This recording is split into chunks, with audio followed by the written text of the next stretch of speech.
Hi everyone, बहुत बहुत स्वागत है आप सभी का CUT super grades by top rankers के यूट्यूब चैनल पर। मैं पंकज सर आप सभी का हार्दिक स्वागत करता हूं। जैसा कि आप सभी जानते हैं कि हम आपके लिए सैंपल पेपर सीरीज चला रहे हैं, जिसका पहला सैंपल पेपर मैथमेटिक्स का मैं आपसे डिस्कस कर चुका हूं और आज मैं आपसे डिस्कस करूंगा दूसरा सैंपल पेपर। ठीक है। और इस सैंपल पेपर को आपके जो एग्जैक्ट बोर्ड एग्जामिनेशन में जो पेपर आपसे पूछा जाता है उसी पेपर को ध्यान में रखते हुए बनाया गया है। यहाँ पर जितने भी क्वेश्चंस हैं ये कहीं ना कहीं आपके प्रीवियसली पूछे जा चुके हैं और यहाँ पर हमने जो पैटर्न रखा हुआ है एग्जाम का वो भी एग्जैक्ट आपके एक्चुअल एग्जामिनेशन से कॉपी किया हुआ है। तो यहाँ पर सबसे पहले हम कुछ जनरल इंस्ट्रक्शंस की बात करेंगे, जानेंगे कि पेपर को किस तरह से फॉर्म किया गया है। आपको भी हमेशा जनरल इंस्ट्रक्शंस को जरूर पढ़ना है क्योंकि वहां पर कुछ चीजें ऐसी दी जा सकती हैं जिसका ध्यान रखना पड़ेगा आपको और उसी को ध्यान रखकर आपको पेपर को सॉल्व करना चाहिए। ठीक है। साथ ही साथ हमारा पर्पस है इस पेपर को सॉल्व करने का कि हम जानेंगे कि कैसे कैसे सवाल एग्जामिनर हमसे पूछ सकता है, इनको सॉल्व करने का बेस्ट अप्रोच क्या हो सकता है और हमें किस सवालों में कितना समय देना चाहिए और किस तरह से अपने आंसर को प्रेजेंट करना चाहिए। ठीक है। चलिए शुरू करते हैं आज के इस सेशन को। सबसे पहले जनरल इंस्ट्रक्शंस हैं। टोटल आपके पास 38 क्वेश्चंस हैं, हर एक सवाल कंपलसरी है। कुछ इंटरनल चॉइसेस आपको मिलेंगे, वो हम सवालों के थ्रू देखेंगे। यहाँ पर टोटल 5 सेक्शन है, A B C D and E. हर एक सेक्शन में अलग अलग नंबर ऑफ क्वेश्चंस हैं, अलग अलग उनकी वैल्यूज हैं। जैसे कि सेक्शन ए में टोटल 20 क्वेश्चंस हैं, 18 MCQs, 2 assertion reason based question. हर एक सवाल की वैल्यू 1 नंबर है। साथ ही साथ सेक्शन बी की बात करें तो 21 से 25 वेरी शॉर्ट आंसर टाइप के सवाल हैं, 2 नंबर हर एक सवाल की वैल्यू है। सेक्शन सी में 26 से 31 आपको सवाल मिलेंगे जो कि शॉर्ट आंसर टाइप के हैं, हर एक सवाल की वैल्यू 3 नंबर है। सेक्शन डी में 32, 33, 34, 35 ये 4 क्वेश्चन मिलने वाले हैं, लॉन्ग आंसर टाइप क्वेश्चन इन्हें कहेंगे और इनकी वैल्यू है 5 नंबर। सेक्शन ई में आपके पास 3 केस स्टडी बेस्ड क्वेश्चन मिलेंगे, हर एक सवाल की वैल्यू है 4 नंबर। ठीक है। कैलकुलेटर का यूज अलाउड नहीं है, तो आपसे रिक्वेस्ट है कि आप अगर अपने घर पे भी कोई मॉक टेस्ट लगाते हैं, कोई सैम्पल पेपर सॉल्व करते हैं, तो वहां पर आप कोशिश करें कि एग्जैक्ट एग्जाम का जो माहौल है वो क्रिएट किया जाए और वहां पर ईमानदारी से उस पेपर को अटेम्प्ट करिए, तभी आपको एक्चुअल एग्जामिनेशन में प्रॉब्लम नहीं होगी। चलिए आगे बढ़ते हैं, सेक्शन ए की बात करते हैं जिसमें हमारे पास टोटल 20 सवाल होंगे, 18 एमसीक्यूज और 2 असर्शन रीजन बेस्ड क्वेश्चन। हर एक सवाल सही करने पे हमें 1 नंबर मिलने वाला है। पहला सवाल आपकी स्क्रीन पर है, एक मैट्रिक्स है 0100, ए टू द पावर 2023 की वैल्यू हमें निकालनी है। अब यहाँ पर ए टू द पावर 2023 का मतलब है कि हमें ए को 2023 बार मल्टीप्लाई करना पड़ेगा, जो कि हमारे लिए पॉसिबल नहीं है या इसे करना है ना, समझदारी भी नहीं है। तो हम यहाँ पर क्या करेंगे, कैसे करेंगे, ध्यान से देखते हैं। तो सबसे पहले हमारे पास में जो गिवन मैट्रिक्स है यानी कि ए मैट्रिक्स, उसको लिख लिया, वो कितना है 0100। अब हम यहाँ पर ए स्क्वायर से स्टार्टिंग करते हैं, तो हमने ए स्क्वायर यानी ए इंटू ए किया, तो यहाँ पर कितना आएगा 0100। जब हम इसको मल्टीप्लाई करेंगे तो क्या होने वाला है, ध्यान से देखिए। यहाँ पर 0 इंटू 0 0, 1 इंटू 0 0, ऐड करेंगे तो कितना आएगा, 0 आएगा। तो अगर हमने फर्स्ट रो को फर्स्ट कॉलम से मल्टीप्लाई किया तो हमारे पास फर्स्ट रो फर्स्ट कॉलम का एलिमेंट आ जाएगा। फिर अगर हम फर्स्ट रो को सेकंड कॉलम से मल्टीप्लाई करेंगे तो हमारा फर्स्ट रो सेकंड कॉलम का एलिमेंट आ जाएगा। तो 0 इंटू 1 0, 1 इंटू 0 0, ऐड करने पर 0। सिमिलरली 0 0 0 0 0 ऐड करने पर 0। तो यहां से हमें क्या मिलेगा, 0 मैट्रिक्स मिलने वाला है, यानी ए स्क्वायर हमारा 0 है। तो अगर हमारा ए स्क्वायर 0 है तो सिमिलरली हमारा a cube, a to the power 4 and so on, ऐसे ही ए टू द पावर 2023 भी 0 ही आएगा, यानी कि हमारा जो आंसर होगा वो 0 मैट्रिक्स होगा। ठीक है। तो इस सवाल का सही जवाब हमारा सी ऑप्शन। ठीक है बेटा, चलो आगे बढ़ेंगे फटाफट। अब हमारे पास एक मैट्रिक्स दिया गया है जिसे हमने P प्लस क्यू के फॉर्म में लिखना है। P इसमें से सिमेट्रिक है, Q हमारा स्क्यू सिमेट्रिक है। तो सिमेट्रिक का मतलब ये होता है कि जब हम P का ट्रांसपोज लेंगे तो ये P के बराबर आएगा, तभी ये सिमेट्रिक कहलाएगा। और जब हम Q का ट्रांसपोज लेंगे तो ये माइनस ऑफ Q के बराबर आएगा, तभी ये स्क्यू सिमेट्रिक कहलाएगा।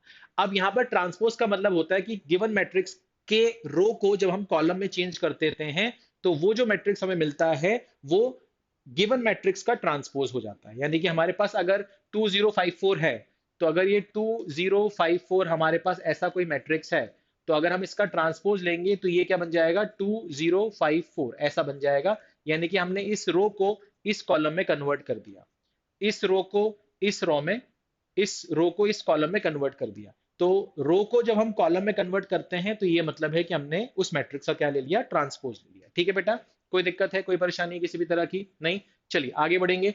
तो अब यहाँ पर हमने बोला कि यार हमारा ये जो P है वो क्या मान लें, वो मान लेते हैं कि वो है हमारा, फॉर एग्जाम्पल ध्यान से देखेंगे, मान लेते हैं कि ये हमारा है 1/2 times of A plus A का ट्रांसपोज, और Q को मान लेते हैं 1/2 times of A minus A का ट्रांसपोज। ठीक है। अब यहाँ पर हम ये बोल रहे हैं कि हमारा जो मैट्रिक्स था वो 2054 था, और ये बराबर था P प्लस क्यू के बराबर, यानी कि 1/2 times of A plus A का transpose plus 1/2 times of A minus A का ट्रांसपोज। तो जब हम इसे ऐड करेंगे तो हमें A मिलेगा, यानी A मैट्रिक्स हमारे पास आ गया 2054। अगर हमारे पास A मैट्रिक्स आ चुका है तो क्या हम A का ट्रांसपोज ले सकते हैं? हाँ ले सकते हैं। हमें इस मैट्रिक्स में जो रोज में लिखे एलिमेंट्स उसे कॉलम में कन्वर्ट करना है, तो ये आ जाएगा 20 और ये आ जाएगा आपका 5 और 4। अब हमें निकालना क्या है? हमें इस सवाल में निकालना है कि क्यू मैट्रिक्स क्या होगा। तो हमने यहाँ पर सबसे पहले देख लिया कि क्यू मैट्रिक्स जो है वो 1/2 times of A minus A transpose है। तो हमने पहले यहाँ पर A माइनस ए ट्रांसपोज निकाल लिया। तो A माइनस ए ट्रांसपोज का मतलब है कि A है आपके पास 2054, और यहाँ पर आपका ये कितना है? ये है आपका 2504। तो इसका डिफरेंस निकालते हैं। इसका डिफरेंस जो आएगा वो कितना आएगा? वो आएगा आपके पास 0 माइनस का 5, 5 और 0। ठीक है। अब इसका 1/2 कर देते हैं। जब इसका 1/2 करेंगे, ध्यान से देखेंगे, तो पहले तो 1/2 यहाँ भी लग जाएगा बाहर की तरफ। ठीक है। बट यहाँ पर आप इस 1/2 को अंदर भेज सकते हैं। तो जब ये 1/2 अंदर जाएगा तो ये सबसे जाकर मिलेगा, सबसे बात करेगा, तो आपको कुछ ऐसा दिखाई देगा।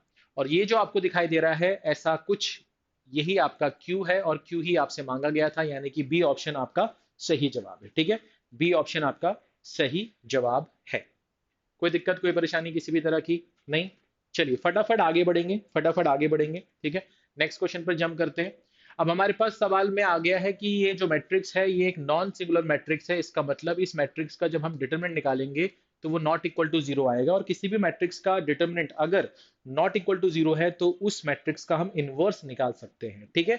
अच्छा, तो आपसे बोला है the set A is, set ए मतलब ये जो ए यहां पर दिखाई दे रहा है स्मॉल ए, ये इस कैपिटल ए से बिलोंग करता है। तो इस सेट ए में कौन कौन से एलिमेंट्स आ सकते हैं, या ए की कौन कौन सी वैल्यू हम ले सकते हैं, ये आपसे पूछना चाह रहा है। तो हमने बोला सर यहाँ पर लिखा 1 2 1, यहाँ लिखा 2 3 1, यहाँ लिखा 3 A 1। अब यहाँ पर इसका डिटरमिनेंट निकालना है, और ये नॉट इक्वल टू जीरो आएगा। हमें इस ए की वैल्यू फाइंड आउट करनी है।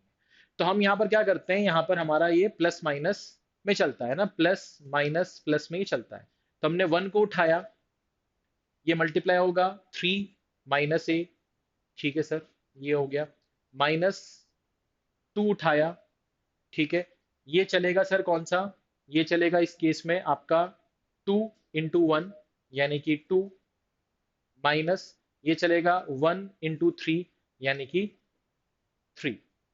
फिर प्लस करेंगे, प्लस यानी कि ये वाला प्लस इंटू 1, तो ये आ गया बाहर 1। इस केस में क्या होगा? ध्यान से देखेंगे। इस केस में क्या होने वाला है भाई? इस केस में आपका ये रो और ये कॉलम जाएगा, तो ये 2 × A होगा, यानी कि 2A, माइनस 3 × 3 होगा, यानी कि 9, और ये नॉट इक्वल टू जीरो होने वाला है। ठीक है। ये नॉट इक्वल टू क्या होने वाला है? जीरो होने वाला है। यहाँ तो मेरे ख्याल से कोई दिक्कत, कोई परेशानी नहीं होगी। आपको यहाँ से क्या मिलने वाला है? यहाँ से आपको 3 - A मिलेगा। यहाँ पर आपको क्या मिल रहा है? यहाँ पर आपको -1 मिल रहा है, माइनस माइनस प्लस हो जाएगा, तो ये आ जाएगा आपके पास में +2। फिर यहाँ पर आपको क्या मिलेगा? यहाँ पर आपको मिलेगा 2A - 9 not equal to zero. तो अगर हम देखेंगे तो 3 और ये 2 5, 5 में से 9 गया तो -4, और यहाँ पर 2A में से A जाएगा, यानी कि प्लस का A, और ये नॉट इक्वल टू जीरो है, यानी A की वैल्यू नॉट इक्वल टू 4 होगी। यानी A की वैल्यू सब सब कुछ चलेगी, बस 4 नहीं चलेगी। तो इसका मतलब है कि हम ऑल रियल वैल्यू ले सकते हैं एक्सेप्ट 4, यानी कि हमारा डी ऑप्शन इस सवाल का सही जवाब होगा। ठीक है। हमारा डी ऑप्शन जो है वो इस सवाल का सही जवाब होगा। कोई दिक्कत, कोई परेशानी किसी भी तरह की नहीं?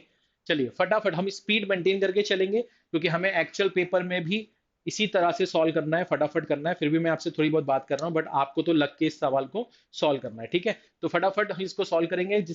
किसी भी बच्चे को अगर लग रहा है स्पीड ज्यादा है तो वो स्पीड कम करके इस वीडियो को देख सकता है। आगे बढ़ते हैं। ध्यान से देखिए, यहाँ पर आपके पास में एक और सवाल आ गया डिटर्मिनेंट का, जिसमें लिखा है कि determinant of A is equal to K A का determinant where A is a square matrix of order 2, then sum of all possible values of K. आपको ए की सारी पॉसिबल वैल्यूज का सम बताना है, ठीक है। आपको के की सारी पॉसिबल वैल्यू का सम बताना है। तो ध्यान से देखेंगे, हमें यहाँ पर लिखा हुआ है determinant of A is equal to determinant of K A. आपको पता होना चाहिए कि जब यहाँ पर के यानी कि कोई कांस्टेंट टर्म बाहर आता है डिटर्मिनेंट से, तो उसकी पावर उतनी ही आती है, उतनी ही होती है जितना उस मैट्रिक्स का ऑर्डर होता है। तो यहाँ पर इसकी पावर कितनी आएगी, 2, और ये डिटर्मिनेंट ऑफ ए हो जाएगा, ठीक है। अब यहाँ पर इसको ऐसे याद कर सकते हो कि के ए का डिटर्मिनेंट जो होगा वो होगा k to the power n into determinant of A, जिसमें एन का मतलब है ऑर्डर। ऑर्डर किसका, जो मैट्रिक्स ए है उसका ऑर्डर, यानी 2 by 2 है तो ऑर्डर 2, 3 by 3 है तो ऑर्डर 3, क्योंकि स्क्वायर मैट्रिक्स का ही हम डिटरमिनेंट निकाल पाते हैं, ठीक है ना। अब यहाँ से हमारा ये ए से ए कैंसिल हो जाएगा, यानी डिटरमिनेंट ऑफ ए दोनों तरफ से कैंसिल हो जाएगा, कांस्टेंट टर्म है, यानी कि के स्क्वायर की वैल्यू कितनी आएगी, 1, यानी के की वैल्यू आएगी आपके पास +-1। तो के की दो वैल्यूज आ रही हैं, एक आ रहा है आपके पास +1, एक आ रहा है आपके पास -1। तो के की इन्हीं दो वैल्यूज का आपको अलजेब्रिक सम बताना था, जो कि कितना आएगा, 0। तो आपका आंसर कितना आएगा, डी ऑप्शन। आपका आंसर कितना आएगा, डी ऑप्शन, ठीक है बेटा। कोई दिक्कत, कोई परेशानी किसी भी तरह की नहीं। चलिए फटाफट आगे बढ़ेंगे। मेरे ख्याल से आपको बस ये प्रॉपर्टीज पता होनी चाहिए, है ना। अगर पता है तो आपसे ये सवाल बहुत आसानी से बन जाएगा, ठीक है। नेक्स्ट क्वेश्चन की बात करते हैं। आपसे बोल रहा है भैया D by D X of F x is equal to A x plus B. F of zero zero है, इसका मतलब है कि फंक्शन की वैल्यू जीरो है जब उसमें आप इनपुट जो डाल रहे हैं वो भी जीरो होगा।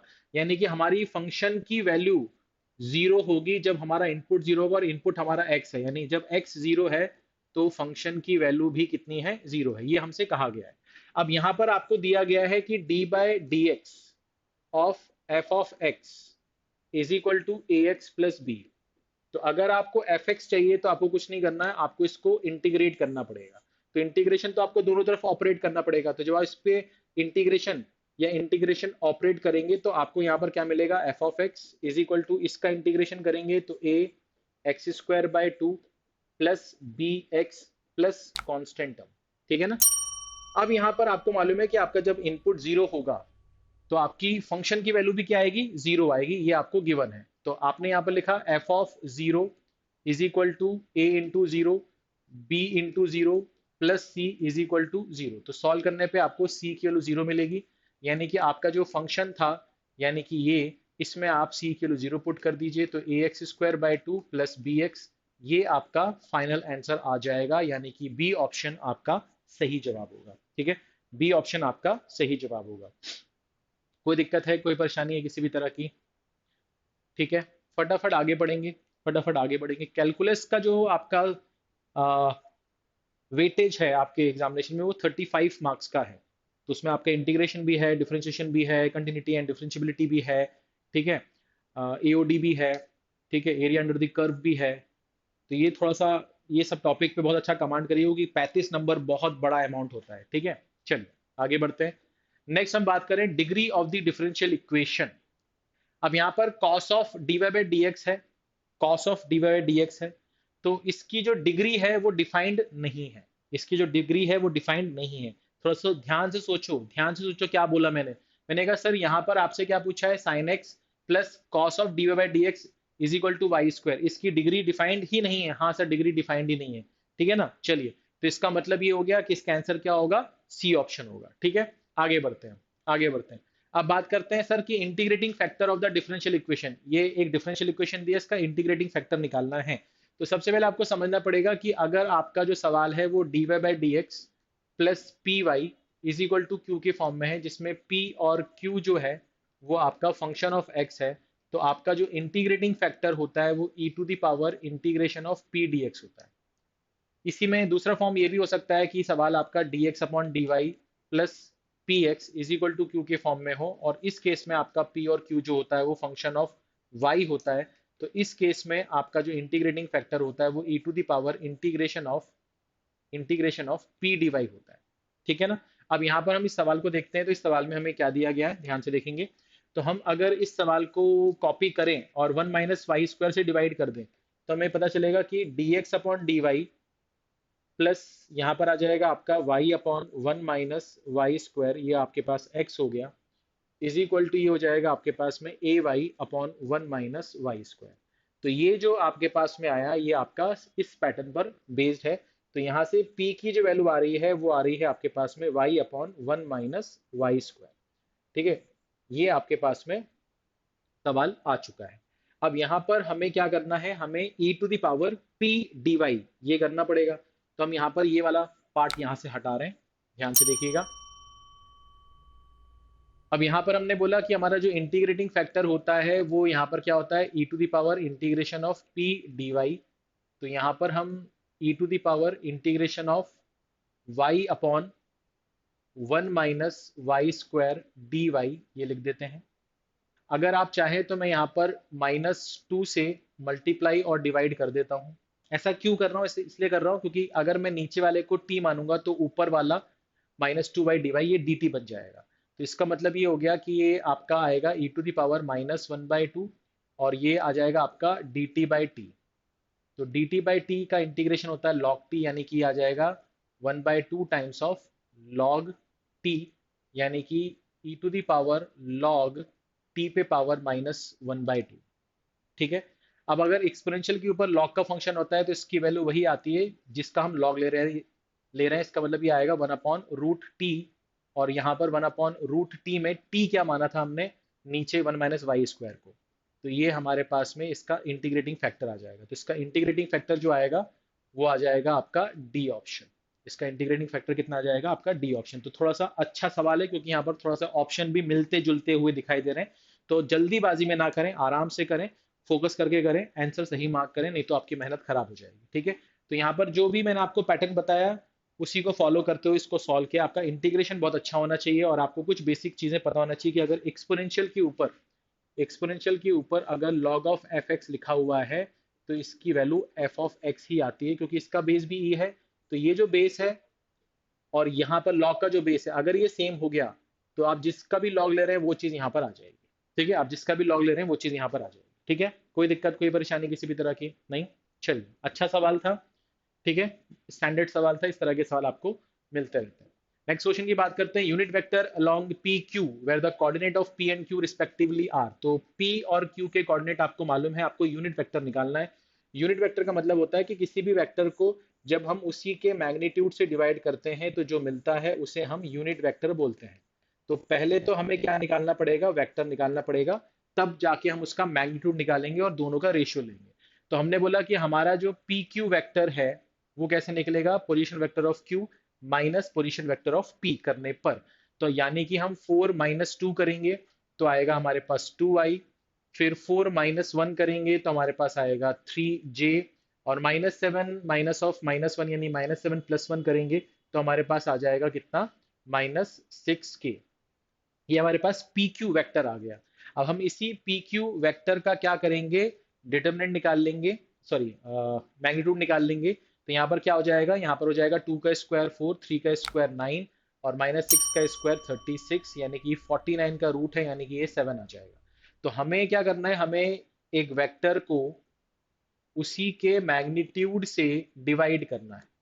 ठीक है, तो एक्चुअली में आप इसको अगर थोड़ा अलग करके लिखेंगे तो आपको दिखाई देगा 2/7 times of I, 3/7 times of j minus 6/7 times of k। तो ये आपके पास में आ जाएगा क्या, डी ऑप्शन। ठीक है, ये आपके पास में क्या आ जाएगा, डी ऑप्शन। तो ये आपके सवाल का सही जवाब होगा। ठीक है बेटा, ये आपके सवाल का सही जवाब होगा। कोई दिक्कत है, कोई परेशानी है आपको तो बताइए। सिंपल, सरल, आसान, इजी। चलिए फटाफट आगे बढ़ेंगे भैया। अब यहाँ पर आपके पास है position vector of the mid point of the line segment A B. ठीक है, तो मान लीजिए कोई लाइन सेगमेंट ए बी है, उसका मिड पॉइंट का आपके पास में ये पॉइंट है, मान लीजिए 3i प्लस 2j और -3k। ये पॉइंट आपका ए है, ये पॉइंट आपका बी है। ए पॉइंट आपके पास कितना है, 2i प्लस 3j -4k। बिल्कुल बच्चों की तरह मैं आपको बता रहा हूँ।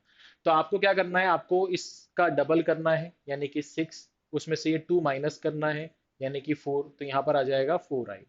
फिर इसका डबल करना है यानी कि 4, उसमें से माइनस करना है 3, तो ये आपके पास आ जाएगा आपके पास 1 इंटू जे यानी कि j।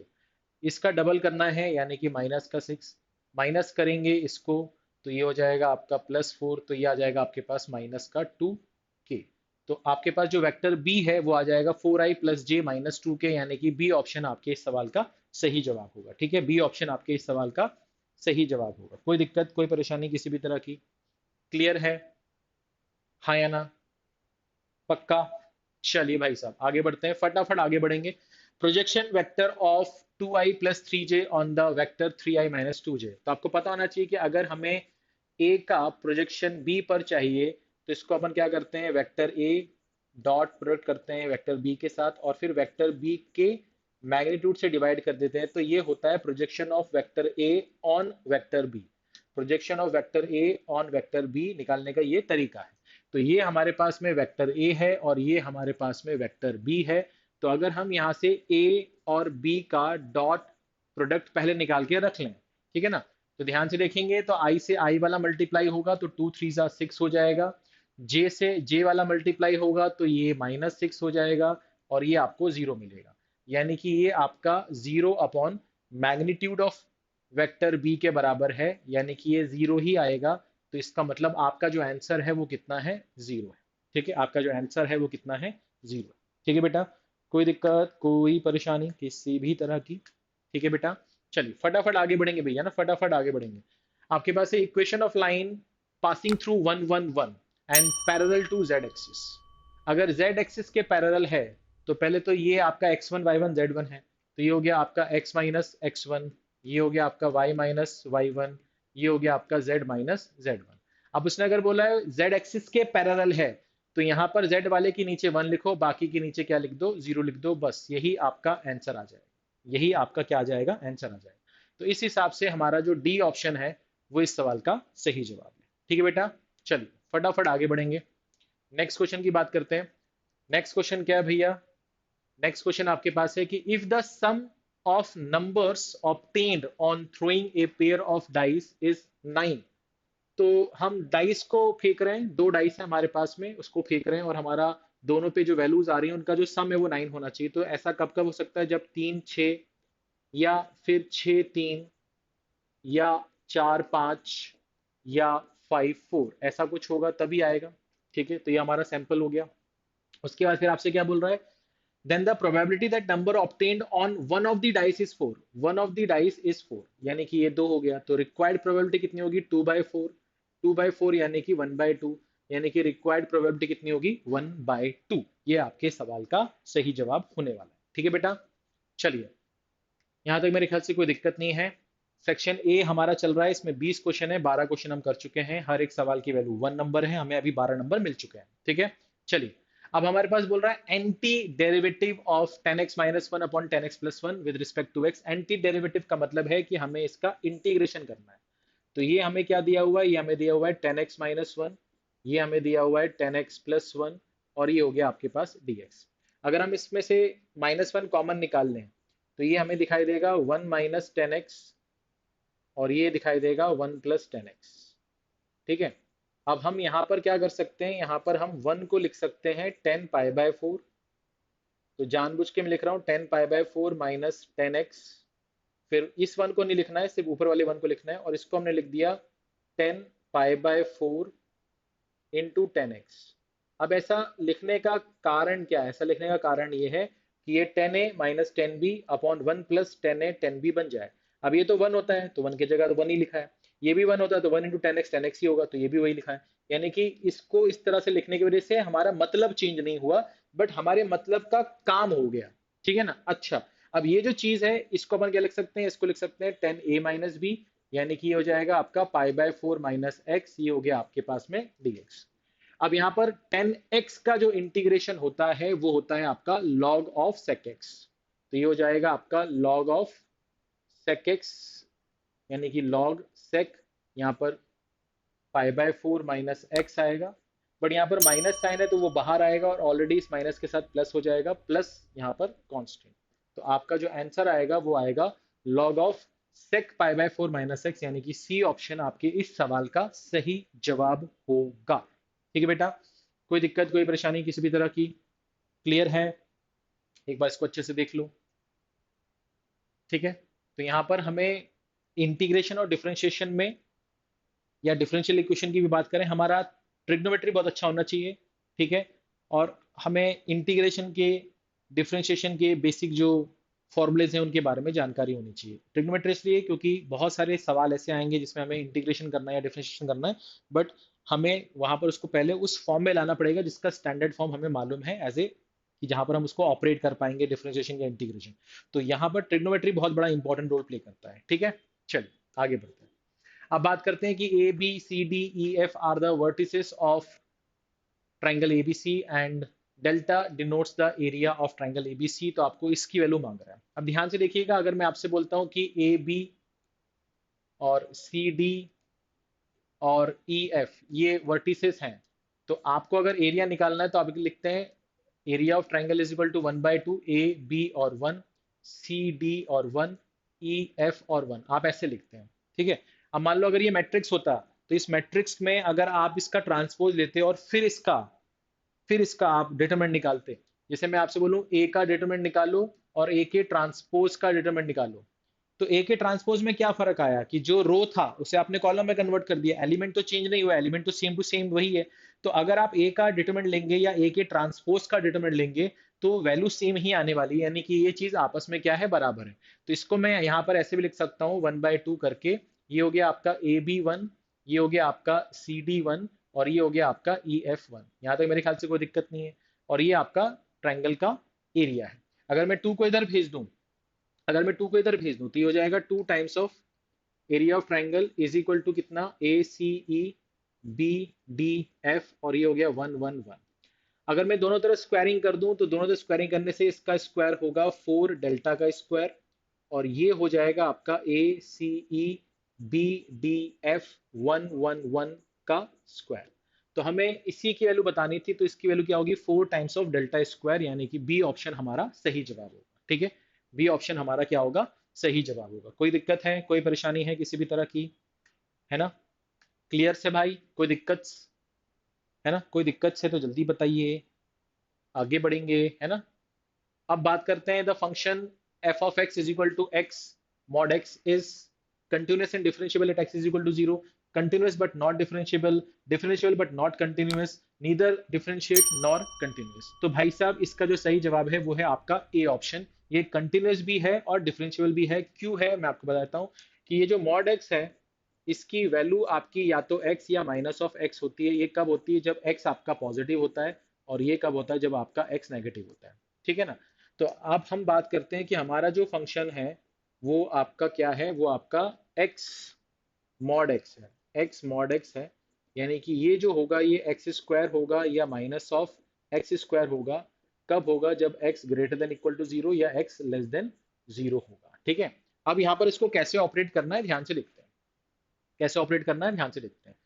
अगर हम यहाँ पर कंटिन्यूटी चेक कर रहे हैं, ठीक है, तो आप यहाँ पर लेफ्ट हैंड लिमिट देखोगे, लेफ्ट हैंड लिमिट के समय आपका जो क्या बोलते हैं फंक्शन होगा, लेफ्ट हैंड लिमिट के केस में आपका फंक्शन क्या होगा, एक्स स्क्वायर होगा। तो अगर आप यहाँ पर लिमिट x टेंड्स टू 0 में फंक्शन लिखोगे x square with negative sign, तो आप सीधे यहाँ पर वैल्यू पुट करके देख लो। जब आप यहाँ पर सीधे वैल्यू पुट करोगे तो ये क्या हो जाएगा, 0 हो जाएगा। अगर आप यहाँ पर राइट हैंड लिमिट देखोगे तो राइट हैंड लिमिट के केस में आपका जो फंक्शन है वो क्या होगा, वो आपका एक्स स्क्वायर होगा। अब यहाँ पर सीधे वैल्यू पुट करके देखो, ये भी 0 हो जाएगा। और अगर मैं फंक्शन की वैल्यू निकालूं तो फंक्शन की वैल्यू कितनी होगी, 0 ही होगी। इसका मतलब ये तीनों चीजें आपस में बराबर हैं। इसका मतलब ये जो फंक्शन है ये आपका कंटिन्यूस तो है, कंटिन्यूस तो है। अब अगर हम डिफरेंशियबिलिटी की बात करते हैं, ठीक है, तो यहाँ पर आप ध्यान से देखना, अगर हम लेफ्ट हैंड डेरिवेटिव देखते हैं, यहाँ पर 0 की बात कर रहे हैं, ठीक है, 0 की बात कर रहे हैं, तो यहाँ पर आप लिखोगे लिमिट x टेंड्स टू 0, और यहाँ पर आपका आता है f डैश 0। यहाँ पर आया आपका लिमिट x टेंड्स टू 0। अब f डैश क्या होगा, f डैश होगा आपका, जब हम लेफ्ट हैंड डेरिवेटिव चेक कर रहे हैं, लेफ्ट हैंड डेरिवेटिव चेक कर रहे हैं, तो हमारा जो फंक्शन होगा उस केस में वो माइनस का एक्स स्क्वायर होगा। तो उसका डिफरेंशिएशन कितना होगा, इसका डिफरेंशिएशन होगा माइनस का 2x। अब अगर आप x किलो 0 पुट करोगे तो ये 0 ही देगा आपको। अगर हम राइट हैंड डेरिवेटिव चेक करना चाहते हैं तो राइट हैंड डेरिवेटिव जब हम चेक करेंगे तो हमने लिखा लिमिट x टेंड्स टू 0, ठीक है, यहाँ पर भी हम f डैश 0 चेक करेंगे बस इस केस में आपका फंक्शन जो है वो चेंज होगा, क्योंकि राइट हैंड डेरिवेटिव करते समय हमारा जो फंक्शन होगा वो एक्स स्क्वायर होगा। एक्स स्क्वायर का डिफरेंशिएशन कितना आएगा, 2x आएगा, बट यहाँ पर हम x की वैल्यू 0 पुट करेंगे तो ये भी 0 आएगा, तो ये दोनों आपस में बराबर हैं, इसका मतलब ये डिफरेंशिएबल भी है। अगर आप चाहें तो यहाँ पर जो फॉर्मूला है आपका, है ना, आपका ये जो फॉर्मूला है लिमिट h टेंड्स टू 0, फिर आप यहाँ पर लिखते हैं f of 0 plus h minus F of 0 upon H, या आप देखते हैं लिमिट h टेंड्स टू 0, तो यहाँ पर आप क्या लिखते हैं f of 0 minus H minus F of 0। तो ये आपका लेफ्ट हैंड और ये आपका राइट हैंड, इस तरह से भी आप सवाल को सॉल्व कर सकते हैं। इससे भी आपका आंसर यही आने वाला है कि ये डिफरेंशिएबल होगा। तो ये फंक्शन कंटिन्यूस भी है, डिफरेंशिएबल भी है at x is equal to 0। ठीक है बेटा, चलिए आगे बढ़ते हैं। एक बार देख लीजिए, अगर आपको कहीं दिक्कत है किसी स्टेप में तो आप बता सकते हैं। ठीक है, क्लियर है? स्क्रीनशॉट लेना तो आप स्क्रीनशॉट भी ले सकते हैं। नेक्स्ट, अब आपके पास सवाल आ गया कि if 10x plus y upon x minus y is equal to k then d Y by D x. अब यहाँ पर हमारे पास जो सवाल है वो है 10 of x plus y upon x minus y is equal to k. इसको डिफरेंशिएट करना है, तो इसको डिफरेंशिएट हम अगर अभी कर देंगे कि इसको मान लेते हैं 10x की तरह इसको ट्रीट करते हैं, तो हमें थोड़ा सा दिक्कत का सामना करना पड़ेगा। तो हम क्या कर सकते हैं, हम इस 10 को इसके पास भेज देते हैं, तो ये हो जाएगा आपका x प्लस वाई, ये हो जाएगा आपका x माइनस वाई, और ये हो जाएगा आपका 10 इनवर्स के। अब ये जो चीज है ये आपका टोटली क्या है, कांस्टेंट टर्म है, ये आपका टोटली क्या है, कांस्टेंट टर्म है, और ये u अपॉन v के फॉर्म में आ चुका है। इसका भी डिफरेंशिएशन करना आसान है। हम नीचे वाले का क्या करते हैं, नीचे वाले का स्क्वायर करते हैं, फिर नीचे वाला ऊपर जाता है, ऊपर वाले का जब डिफरेंशिएशन करते हैं किसके रिस्पेक्ट में, x के रिस्पेक्ट में, तो ये 1 बनता है, ये हमारा y1 बनेगा, यानी dy बाई डी एक्स बनेगा।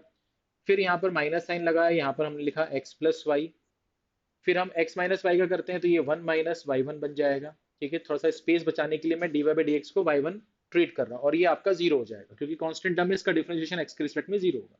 अब ये जो क्वांटिटी है ये यहाँ पर मल्टीप्लाई हो जाएगी और 0 बन जाएगी, हमें कोई दिक्कत कोई परेशानी नहीं होगी। अब हम यहाँ पर क्या कर सकते हैं, हम यहाँ पर लिख सकते हैं x माइनस एक्स वन, और ये कितना है 1 plus y one is equal to, ये चीज इधर आ जाएगी तो ये हो जाएगा आपका x प्लस वाई, और ये हो जाएगा आपका कितना 1 माइनस वाई वन।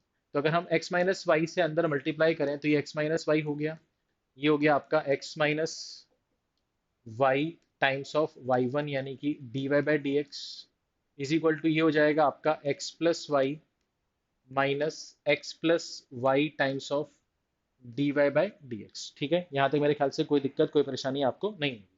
अब हम यहाँ पर क्या कर सकते हैं, इस वाले पार्ट को इसके पास भेजते हैं, तो ये हो जाएगा x माइनस वाई माइनस, ये इधर वाला पार्ट जा रहा है तो ये प्लस हो जाएगा, प्लस का x प्लस का y, और ये आ जाएगा आपके पास में d Y by D x is equal to x plus y, already यहाँ लिखा हुआ है, ये वाला पार्ट इधर आएगा तो ये हो जाएगा आपका माइनस एक्स प्लस वाई।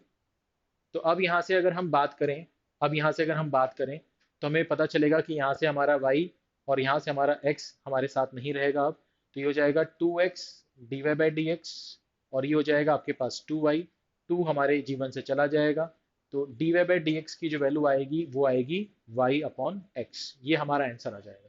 तो y अपॉन एक्स यानी कि बी ऑप्शन हमारे इस सवाल का क्या होगा, सही जवाब होगा। एक बार इसको अच्छे से देख लीजिए, कोई दिक्कत है तो बताइए, कोई परेशानी है किसी भी तरह की तो आप बता सकते हैं। ठीक है, एक बार सवाल को अच्छे से देख लीजिए, कोई परेशानी तो नहीं हो रही है सर समझने में, सब कुछ चंगा है, सब कुछ बढ़िया है भैया, है या ना, जल्दी बताइए।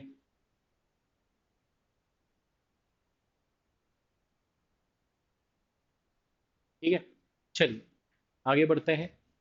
अब बात करते हैं क्वेश्चन नंबर 17।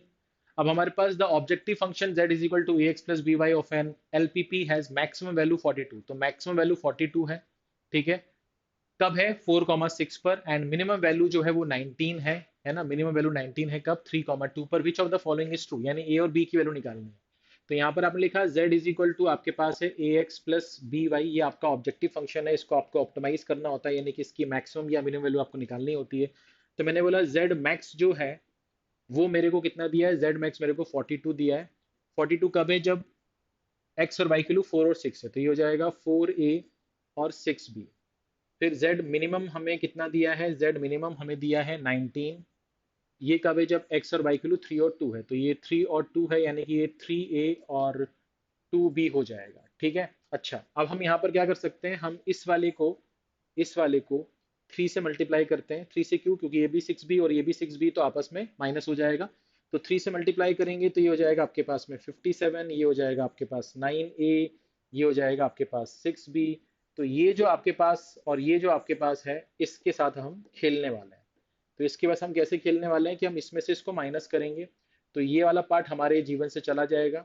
9a में से 4a गया तो हमारे पास बचेगा 5a, और 57 में से 42 गया तो हमारे पास आएगा कितना? 15। ठीक है ना, हमारे पास कितना आएगा? 15। तो इसका मतलब ये होगा कि a की वैल्यू हमारे पास 3 आएगी। a की वैल्यू 3 जो है वो हमारे पास एक ही ऑप्शन में हमें दिखाई दे रहा है, यानी कि यही हमारा सही जवाब होगा। चाहे तो आप ऐसे भी जा सकते हैं, नहीं तो आप एग्जैक्ट वैल्यू भी निकाल सकते हैं, कोई दिक्कत वाली बात नहीं है। तो अगर आप यहाँ पर a की वैल्यू 3 कहीं पर भी पुट कर दें, या तो यहाँ पुट कर दें या तो यहाँ पुट कर दें, आपकी b की वैल्यू भी आ जाएगी। ठीक है बेटा, कोई दिक्कत कोई परेशानी किसी भी तरह की नहीं। अब हमारा आखिरी एमसीक्यू हम करने वाले हैं, तो फटाफट हम आगे बढ़ेंगे। ठीक है, फुर्ती के साथ। तो हमारा नेक्स्ट सवाल आने वाला है, और वो ये रहा आपके स्क्रीन पर। अब ये जो सवाल है, इसमें आपसे बोल रहा था corner points of the feasible region of a linear programming problem are 0 4 8 0 20 by 3 4 by 3। if z is equal to 30x plus 24y is the objective function, then maximum value of z, यानी कि z की जो भी maximum value है minus minimum value of z, यानी z की जो भी मिनिमम वैल्यू है। तो इसमें आपको कुछ भी नहीं करना है। यहाँ पर आपके पास जो ऑब्जेक्टिव फंक्शन है उसमें एक बार 0,4 8,0 20/3,4/3 पुट करिए। आपके पास 3 वैल्यूज आ जाएंगी, उसमें से कोई सबसे बड़ी होगी और उसमें से कोई सबसे छोटी होगी। सबसे बड़ी मैक्स वैल्यू, सबसे छोटी मिनिमम वैल्यू, उनका डिफरेंस आपको बताना है और आपको ऑप्शन पे टिक लगाना है। ठीक है, तो ये क्वेश्चन आप खुद से कर सकते हैं। आगे बढ़ेंगे फटाफट। अब आपके पास असर्शन रीजन बेस्ड क्वेश्चन आ गया। इसमें थोड़ा सा ध्यान देंगे कि यहाँ पर ये जो ए बी सी डी है, इसका क्या मतलब है। अगर आपका असर्शन सही है, रीजन सही है, और रीजन जो है वो असर्शन का सही एक्सप्लेनेशन है, तो ऑप्शन ए आपका सही जवाब होगा। अगर आपका असर्शन और रीजन सही है बट रीजन असर्शन का सही एक्सप्लेनेशन नहीं है, तो आपका ऑप्शन बी होगा। अगर आपका असर्शन सही और रीजन गलत, तो ऑप्शन सी। अगर असर्शन गलत और रीजन सही, तो आपका ऑप्शन डी सही जवाब माना जाएगा। अब यहां पर सवाल क्या है, ध्यान से देखते हैं। अब हमारे पास सवाल आ गया कि maximum value of cos inverse x का स्क्वायर इज पाई स्क्वायर। मुझे मालूम है कि कॉस इनवर्स एक्स की वैल्यू जो है वो 0 से पाई के बीच में लाई करती है, यानी कि इसकी प्रिंसिपल वैल्यू की मैं बात कर रहा हूँ, रेंज की बात कर रहा हूँ। तो इसकी जो मैक्सिमम वैल्यू है वो पाई होती है, बट ये कॉस इनवर्स एक्स की है। तो कॉस इनवर्स एक्स का स्क्वायर करेंगे तो इसका भी स्क्वायर हो जाएगा, यानी कि कॉस इनवर्स एक्स का मैक्सिमम वैल्यू पाई स्क्वायर होता है, जो कि ये बोल रहा है, यानी कि ये सही है। तो मेरा जो असर्शन है वो सही है। बट यहाँ पर range of the principal value branch of cos inverse x is -π/2 से π/2, ये तो साइन इनवर्स एक्स का होता है। कॉस इनवर्स एक्स का तो मैंने आपको अभी बताया। इसका मतलब ये गलत है। इसका मतलब आपका रीजन जो है वो गलत है। तो अगर आपका असर्शन सही और रीजन गलत है, तो आपका ऑप्शन सी सही जवाब होता है। एक बार देख लीजिए, अगर आपका असर्शन सही और रीजन गलत, तो ऑप्शन सी पे आपको टिक लगाना होता है। ठीक है, चलिए आगे बढ़ेंगे। अब यहाँ पर ये जो सवाल है ये थोड़ा सा इंपॉर्टेंट है, इसको समझेंगे अच्छे से। आपसे बोल रहा है if A line makes angle alpha beta gamma with positive direction of the coordinate axis.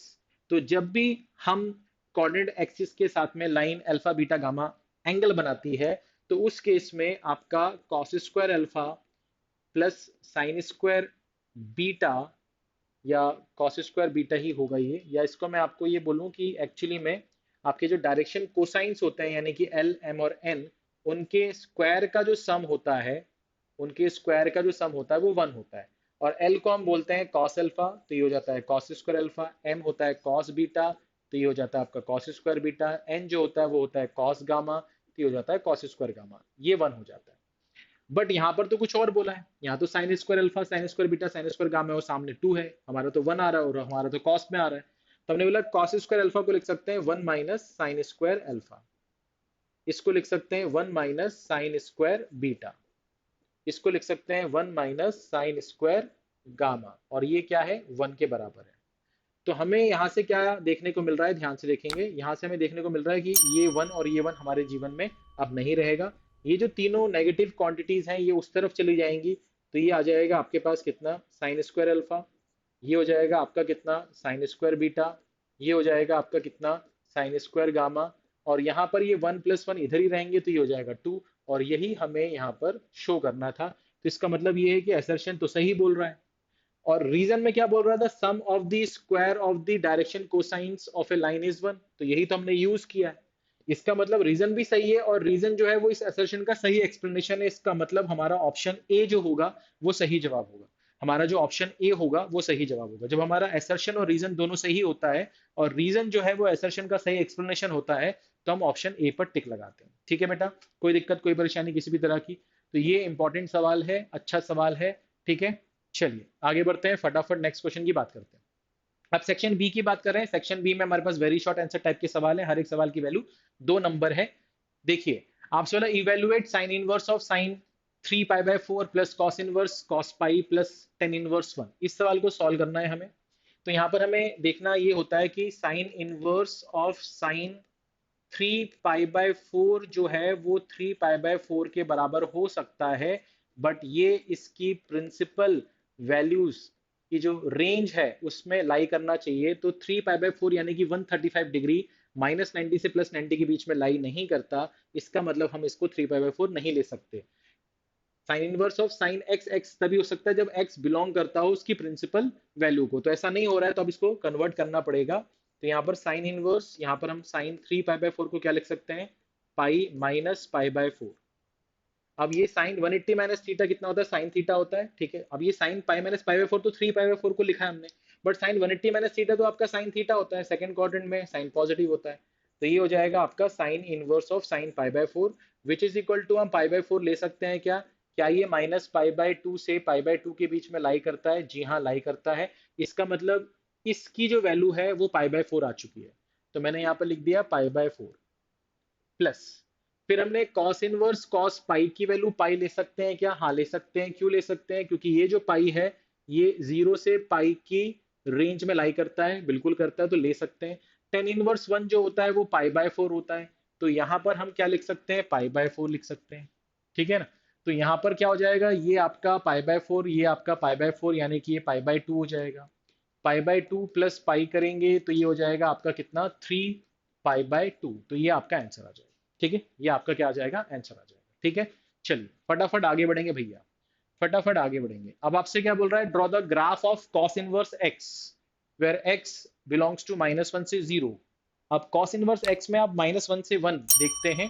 ठीक है, और वो -पाई/2 से पाई/2, 0 से पाई वो आपका रेंज होती है, और जो उसका डोमेन होता है वो -1 से 1 होता है। बट ये -1 से 0 के केस में मांग रहा है, तो जाहिर सी बात है कि -1 से 0 आपका डोमेन कर दिया आपने, तो रेंज भी बदल जाएगा इसका।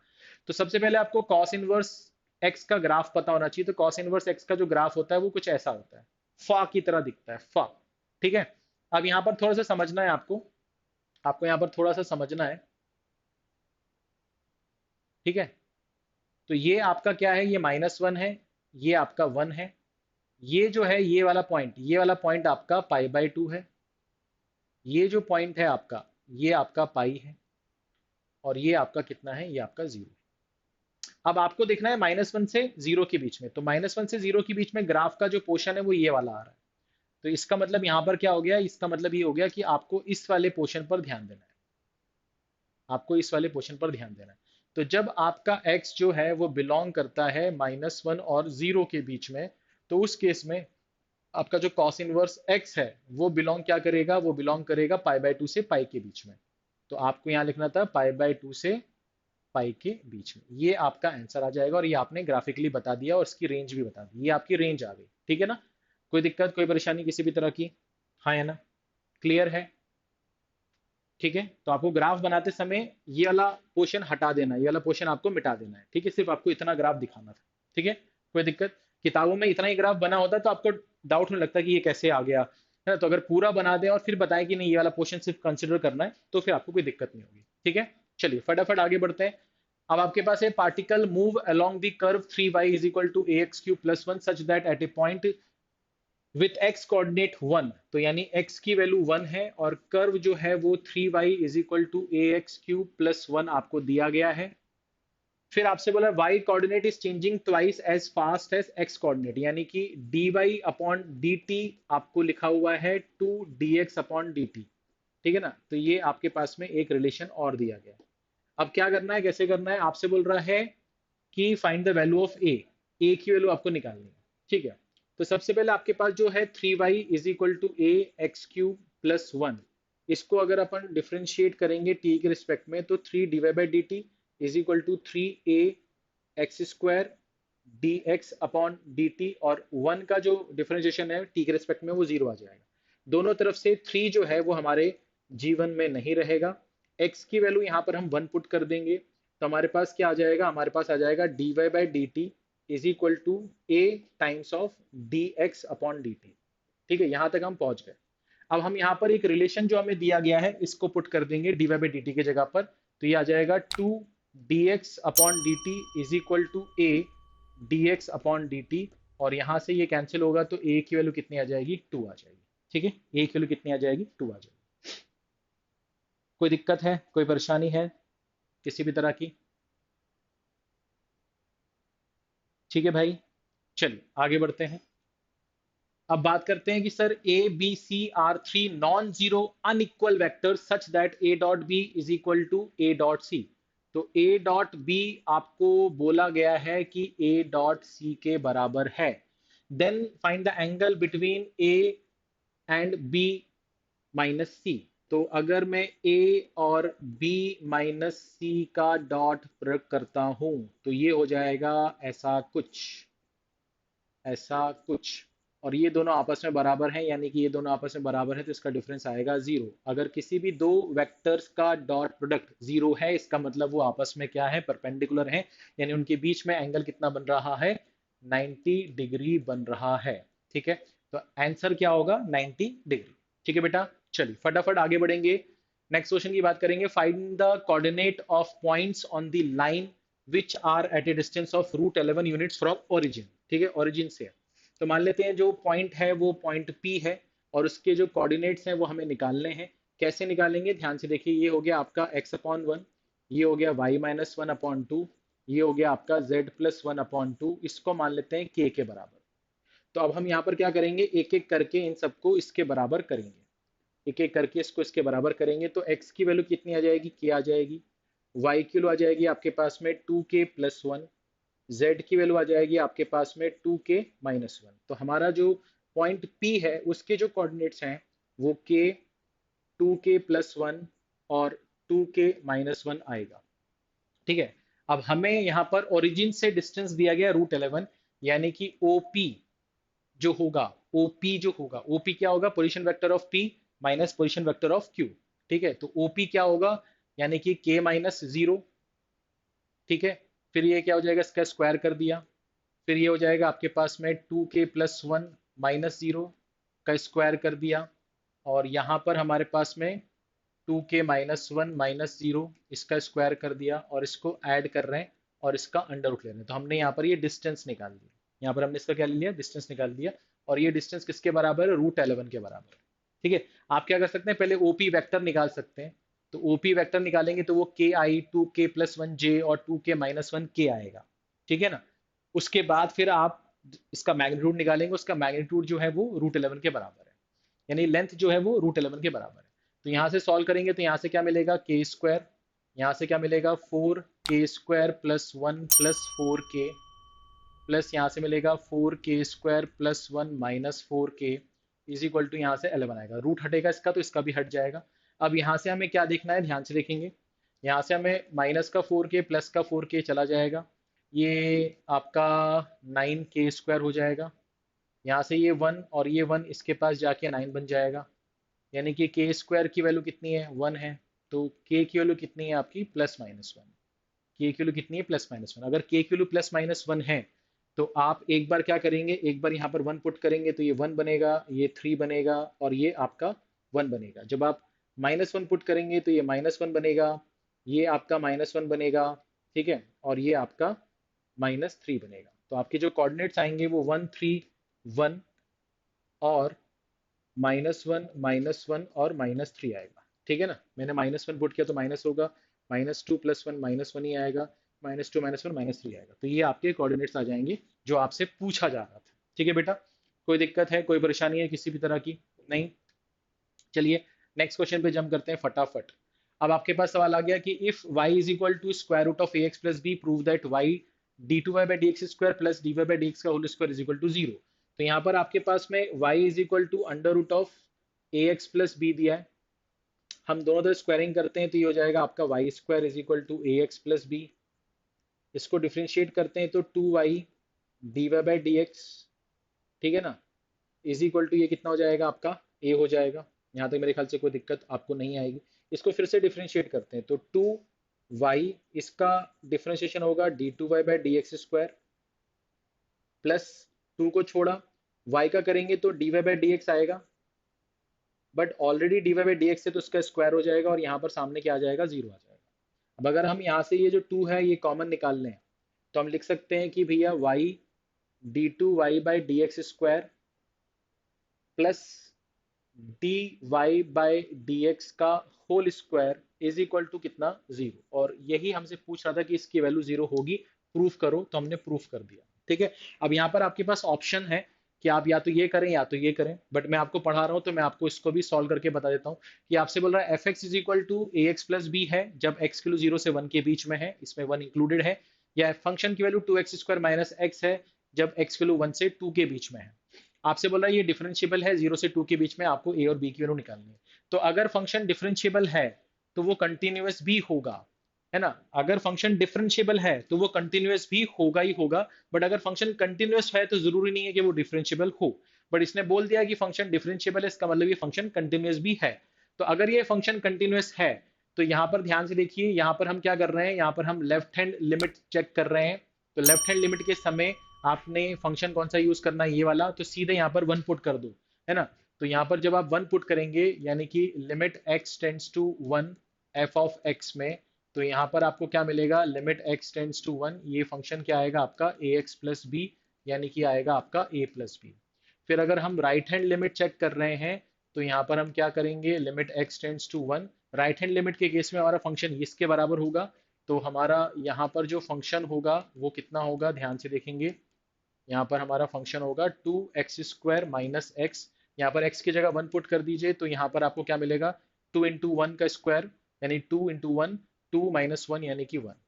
ठीक है, और यहाँ पर अगर आप फंक्शन की वैल्यू 1 पर चेक करेंगे तो फंक्शन की वैल्यू 1 पर आपका ए एक्स प्लस बी के बराबर होना चाहिए, यानी a into one plus B, तो ये आपके पास a प्लस बी आएगा। तो ये फंक्शन कंटिन्यूस होगा, यानी कि आपका जो limit x tends to one minus है या limit x tends to one plus है या f ऑफ वन है, ये आपस में तीनों क्या होना चाहिए, बराबर होना चाहिए। तो लेफ्ट हैंड लिमिट में ये वन माइनस है, ये वन प्लस है और ये f ऑफ वन है, तो यहाँ पर ये a प्लस बी हो गया। ठीक है, ये बराबर हो गया आपके वन के बराबर और ये आपके पास a प्लस बी हो गया। तो यानी कि हमारे पास ये पता चल चुका है कि a प्लस बी की वैल्यू कितनी है, वन है। तो a प्लस बी की वैल्यू वन आ चुकी है। अब इस वाले पार्ट को मैं यहाँ से हटा रहा हूँ, ठीक है। तो यहाँ से अब हम डिफरेंशियबिलिटी अब चेक करेंगे, ठीक है, डिफरेंशियबिलिटी अब चेक करेंगे, ध्यान से देखेंगे। तो डिफरेंशियबिलिटी चेक करने का तरीका क्या भैया, डिफरेंशियबिलिटी चेक करते समय हमें राइट हैंड डेरिवेटिव देखना होता है। तो अगर हम limit x tends to one पर चेक कर रहे हैं f डैश वन, तो भैया राइट हैंड डेरिवेटिव यानी कि हमें ये चेक करना है, इस केस में आप फंक्शन को सीधे डिफरेंशिएट कर दो और लिमिट पुट कर दो। तो limit x tends to one है, यहाँ पर कितना आ जाएगा, 4x माइनस वन। फिर x की जगह वन पुट करेंगे तो ये आ जाएगा आपके पास में 4 माइनस वन यानी कि 3। अगर हम लेफ्ट हैंड डेरिवेटिव चेक करेंगे तो लेफ्ट हैंड डेरिवेटिव चेक करते समय हम क्या करेंगे, हम यहाँ पर जो फंक्शन यूज करेंगे वो ये यूज करेंगे। तो यहाँ पर हमने limit x tends to one, इसको डिफरेंशिएट करेंगे तो क्या आ जाएगा, a आ जाएगा, तो सामने कितना आएगा a, और ये दोनों आपस में बराबर होंगे, क्यों, क्योंकि फंक्शन डिफरेंशिएबल ऐसा बोला गया था। तो a की वैल्यू कितनी आ गई, 3 आ गई, बट हमें ये पता है कि a प्लस बी जो है वो 1 है। ठीक है, यहाँ से पता चल चुका था हमें। तो हमने बोला कि 3 प्लस बी करने पे 1 आ रहा है, इसका मतलब b की वैल्यू जो है वो 1 माइनस थ्री यानी कि माइनस टू है। तो b की वैल्यू भी आ गई हमारे पास और a की वैल्यू भी आ गई, और वही हमसे पूछ रहा था कि a और b की वैल्यू बता दो। ठीक है, तो अच्छा सवाल था, इस तरह के सवाल आपको फ्यूचर में भी दिखाई दे सकते हैं। ठीक है बेटा, एक बार अच्छे से देख लो इसको, कोई परेशानी है तो बताइए आप, कोई दिक्कत है तो बताइए। ठीक है, अच्छा सवाल है। मैंने आपको जैसा बताया कि आपका जो कैलकुलस वाला पार्ट है उसका जो वेटेज है वो 35 नंबर का है।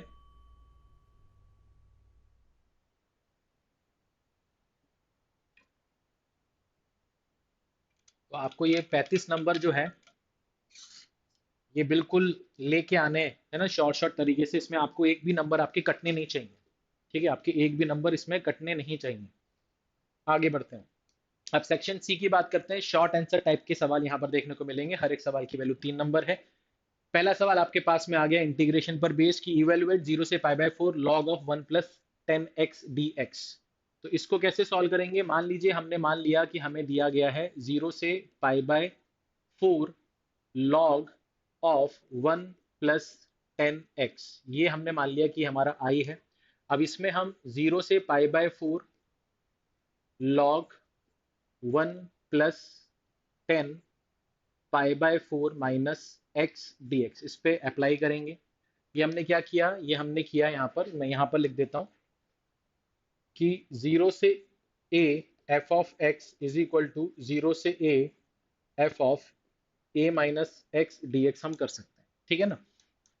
तो यहाँ पर हम इसको अभी अगर ओपन करेंगे 0 से π/4, ये हो जाएगा आपका log, ये हो जाएगा 1 प्लस, ये हो जाएगा 10a minus 10b upon 1 + 10a into 10b। ये आपका dx हो जाएगा। अब इसको अगर हम सॉल्व करेंगे तो यहाँ से क्या मिलेगा? 0 से π/4, ये हो जाएगा आपका log 1 + 1 - 10x, और ये आएगा 1 + 10x, और ये आ जाएगा आपका dx। अब आपको यहाँ पर कुछ नहीं करना, आपको एलसीएम लेना है। तो आप एलसीएम लेंगे 0 से π/4, ये आ जाएगा log, तो ये आ जाएगा आपके पास 2/1 + 10x। ठीक है, तो जैसे ही आप एलसीएम लेंगे तो 10x प्लस माइनस में कैंसिल हो जाएगा। इस चीज को आप क्या लिख सकते हैं? इस चीज को आप लिख सकते हैं 0 से π/4 log 2 minus log 1 + 10x, 1 + 10x, और यहां पर आपका ये हो जाएगा dx। ठीक है ना? अब आपको समझाने के लिए मैं यहाँ पर इसको इतना लंबा खींच रहा हूँ, नहीं तो आप यहाँ पर एक आध स्टेप कम कर भी सकते हैं। अब जैसे वो जो मैंने लिखा है इसको अपन क्या लिख सकते हैं? ये i के बराबर चल रहा है भाई, तो ये 0 से π/4, ये हो गया आपका log 2 dx माइनस 0 से π/4, ये हो गया आपका log 1 + 10x dx। तो आप देखेंगे कि हमारा जो सवाल था वो यही था, और इसी को हमने i माना था, इसी को हमने i माना था, यानी कि ये -i है। इस -i को इस i के पास भेजेंगे तो ये हो जाएगा 2i। तो ये हो जाएगा 0 से π/2। log 2 हमारा कांस्टेंट है, तो हम log 2 को अलग भी कर सकते हैं यहाँ पर। ठीक है, तो यहाँ पर log 2 को बाहर किया। इंटीग्रेशन हमें dx करना है, लिमिट हमारी 0 से π/4। तो यहाँ से क्या आएगा? यहाँ से π/4 और log 2 आ जाएगा। ठीक है, π/4 - 0, π/4 log 2 आ जाएगा। यहाँ से आपका 2 इस तरफ जाएगा तो ये π/8 बना देगा इसको, तो π/8 टाइम्स ऑफ log 2। ये आपके सवाल का सही जवाब। ठीक है, ये आपके सवाल का क्या आ जाएगा? सही जवाब आ जाएगा। ठीक, ठीक है बेटा, कोई दिक्कत है, कोई परेशानी है किसी भी तरह की? हाँ या ना?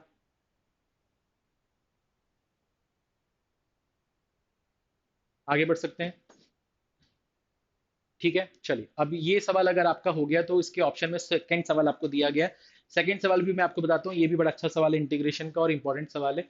ठीक है, तो इसको अगर मैं हटा दूं तो मेरे पास स्पेस आ जाएगी। एक बार आप अच्छे से देख लो इसको, कोई दिक्कत तो नहीं है आपको? ठीक है, हटा दें इसको। चलिए, अब हम बात कर रहे हैं इस सवाल की। इस सवाल की, तो इस सवाल में हम क्या कर सकते हैं? इंटीग्रेशन, यहाँ पर dx लिखा हुआ है ऊपर, यहाँ पर हमने क्या किया? यहाँ पर साइन क्यूब एक्स है और हम स्क्वायर रूट ले रहे हैं, तो साइन क्यूब एक्स का स्क्वायर रूट निकालना मुश्किल है, तो हम अंदर ऐसा कुछ करते हैं जिसका स्क्वायर रूट हम निकाल पाए। तो हमने यहाँ पर साइन एक्स से मल्टीप्लाई कर दिया और साइन एक्स से डिवाइड कर दिया, और अंदर जो है वो कॉस एक्स माइनस अल्फा लिखा है, यानी कॉस ए माइनस बी का फॉर्मूला हम लगा सकते हैं। Cos A, cos x, cos alpha, अगर माइनस है तो यहाँ पर प्लस होगा, साइन एक्स और साइन अल्फा। ठीक है, ये चीज हो गई। अब यहाँ पर हम क्या कर सकते हैं? यहाँ पर हमारा ऊपर तो dx ही है, यहाँ पर साइन पे पावर 4x है, स्क्वायर रूट के बाहर आएगा, साइन स्क्वायर एक्स बन जाएगा।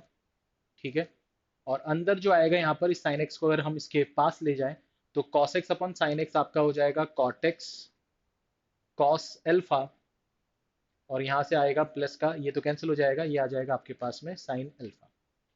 अगर ये साइन स्क्वायर एक्स को हम ऊपर ले जाएं तो ये बन जाएगा आपका कितना, ये बन जाएगा आपका cosec square x d x, और ये नीचे आ जाएगा आपके पास कितना, cot x cos alpha plus sine alpha.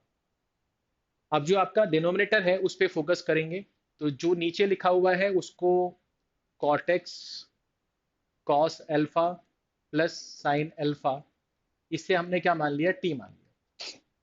अब आपको पता होना चाहिए कि जो रूट एक्स होता है, रूट एक्स का जो डिफरेंशिएशन होता है वो 1/2 रूट एक्स होता है, ठीक है ना। तो अगर हम इसको रूट एक्स मान लें तो इसका डिफरेंशिएशन होगा 1/2 रूट एक्स। तो हमने इसको एज इट इज पहले तो यहां पर लिख दिया, ठीक है ना। बट हम अंदर जाएंगे तो कॉट एक्स का कितना आ जाएगा, माइनस का कॉसेक स्क्वायर अल्फा, ठीक है। बाकी साथ में क्या लगेगा, कॉस अल्फा, और ये तो साइन अल्फा कांस्टेंट है, इसका डिफरेंशिएशन जीरो होगा। यहाँ पर आपका dx इज इक्वल टू ये क्या हो जाएगा, dt। अब हम यहाँ से क्या कर सकते हैं, हम ये जो दिख रहा है पार्ट हमारे पास, इसकी वैल्यू निकाल लेते हैं। हमारे पास जो ये वाला पार्ट दिख रहा है और ये वाला पार्ट जो दिख रहा है, इसकी वैल्यू यहाँ से निकाल लेते हैं। तो हमने बोला कि इस 2 को और इस माइनस को और इस कॉस अल्फा को इसके पास में भेज दो। तो हमारे पास क्या बचेगा, हमारे पास बचेगा cosec square alpha upon cosec square x, sorry है ना, कॉसेक स्क्वायर एक्स, ठीक है, यहाँ पर भी एक्स आएगा, कॉसेक स्क्वायर एक्स अपॉन नीचे कितना है, नीचे आपके पास में है cot x cos alpha plus sine alpha, ठीक है, d x is equal to ये क्या हो जाएगा, ये हो जाएगा आपके पास 2 upon cos alpha with negative sign, और यहाँ पर आ जाएगा डी टी। तो इसकी जो वैल्यू है पूरी की पूरी, इसकी जो वैल्यू है वो आपके पास क्या आ जाएगी, वो आ जाएगा -2 upon cos alpha integration of D t, ठीक है, इंटीग्रेशन ऑफ डी टी। तो -2 अपॉन कॉस अल्फा यहाँ पर आ गया। डी टी का इंटीग्रेशन क्या होता है, टी होता है, और टी हमने किसको माना था, टी हमने माना था under root of cot x cos alpha plus sine alpha को प्लस कांस्टेंट, यही हमारा फाइनल आंसर आ जाएगा इसका, ठीक है, यही हमारा फाइनल आंसर आ जाएगा इसका, ठीक है।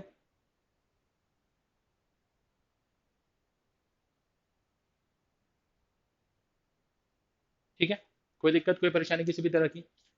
तो ये जो सवाल था इसमें कुछ भी कठिनाई नहीं थी, ऐसा कुछ भी इसमें आपको नहीं बताया गया या कोई भी ऐसी चीज यहाँ पर इस्तेमाल नहीं की गई है जिसको आपने नहीं पढ़ा है, आपने सब कुछ पढ़ा हुआ है। बट थोड़ा सा प्रेजेंस ऑफ माइंड कि कब कहाँ पर क्या चीज यूज करनी है, कैसे यूज करनी है, वो आपको थोड़ा सा अपने अंदर ये चीज डेवलप करनी है, ठीक है बेटा। चलिए आगे बढ़ेंगे, फटाफट नेक्स्ट क्वेश्चन की बात करते हैं।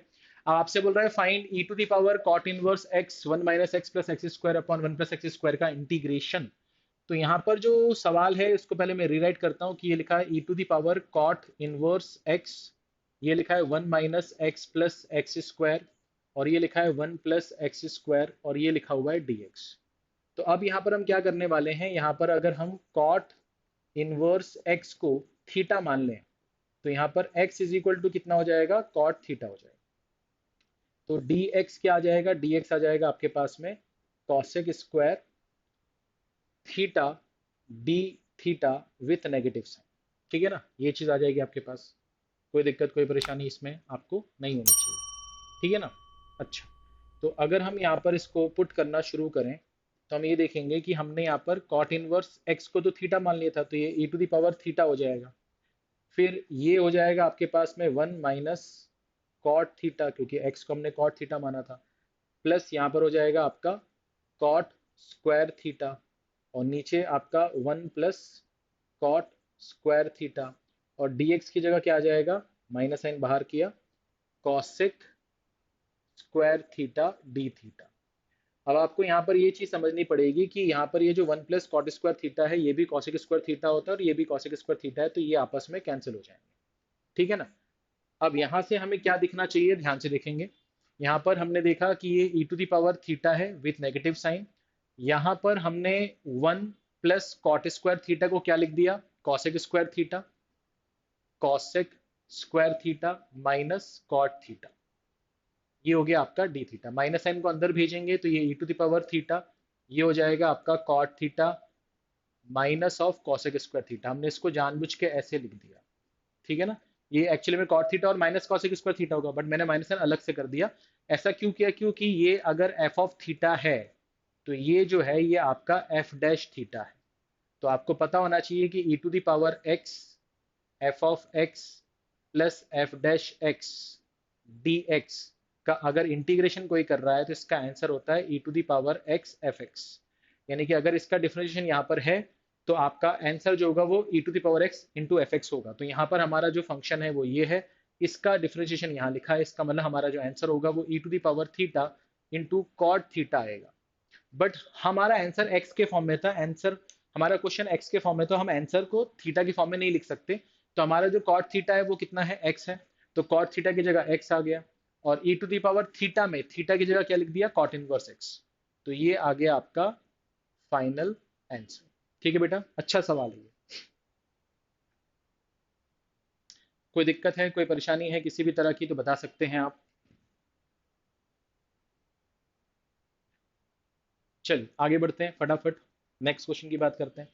अब आपके पास में सवाल आ गया, evaluate integration log of root two से log of root three one upon e to the power x plus e to the power minus x e to the power x minus e to the power minus x d x का integration करना है।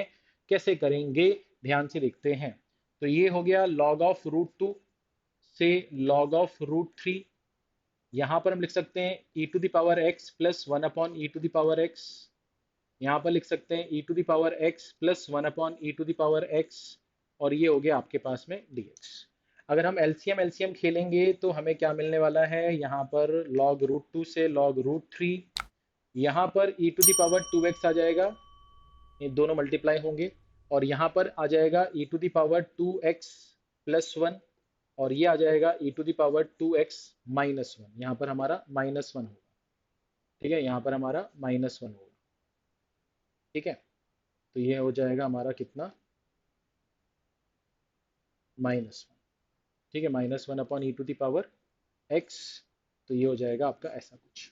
ठीक है, अब यहाँ पर अगर हम e to the power two x को टी मान लें तो फिर हमारा जीवन थोड़ा सा आसान हो जाएगा। बट इस बात के लिए आपको थोड़ा सा ध्यान देना पड़ेगा कि आपकी लिमिट भी चेंज होगी। तो यहाँ पर अगर x जो है वो log रूट टू था, ठीक है, तो t जो होगा वो क्या होगा? E to the power two log root two, यानी कि e to the power log two, यानी कि टू।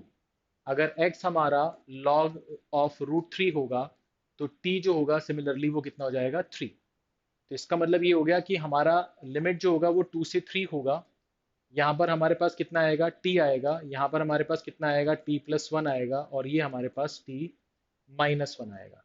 ये हमारे पास टी माइनस वन आएगा, और ये हमारे पास क्या हो जाएगा? डी टी हो जाएगा। ठीक है, बट यहाँ पर एक चीज़ का ध्यान रखेंगे कि जब हम इसको डिफ्रेंशिएट करेंगे तो हमारे पास क्या आएगा? Two e to the power two x d x is equal to कितना? D t. ठीक है ना, तो यानी कि हमारा ये हो जाएगा two t d x is equal to d t. ठीक है ना, तो इसका मतलब ये हो गया कि हमारे पास dx की जगह क्या आ जाएगा? dt अपॉन टू टी, है ना, dt अपॉन टू टी। तो dt अपॉन टू टी, तो यहाँ पर वन अपॉन टू टी लगा देंगे तो यहाँ से t कैंसिल हो जाएगा।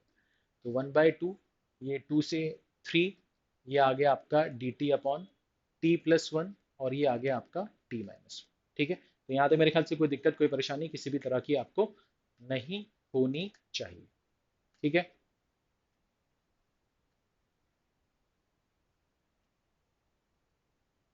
ठीक है, चलिए।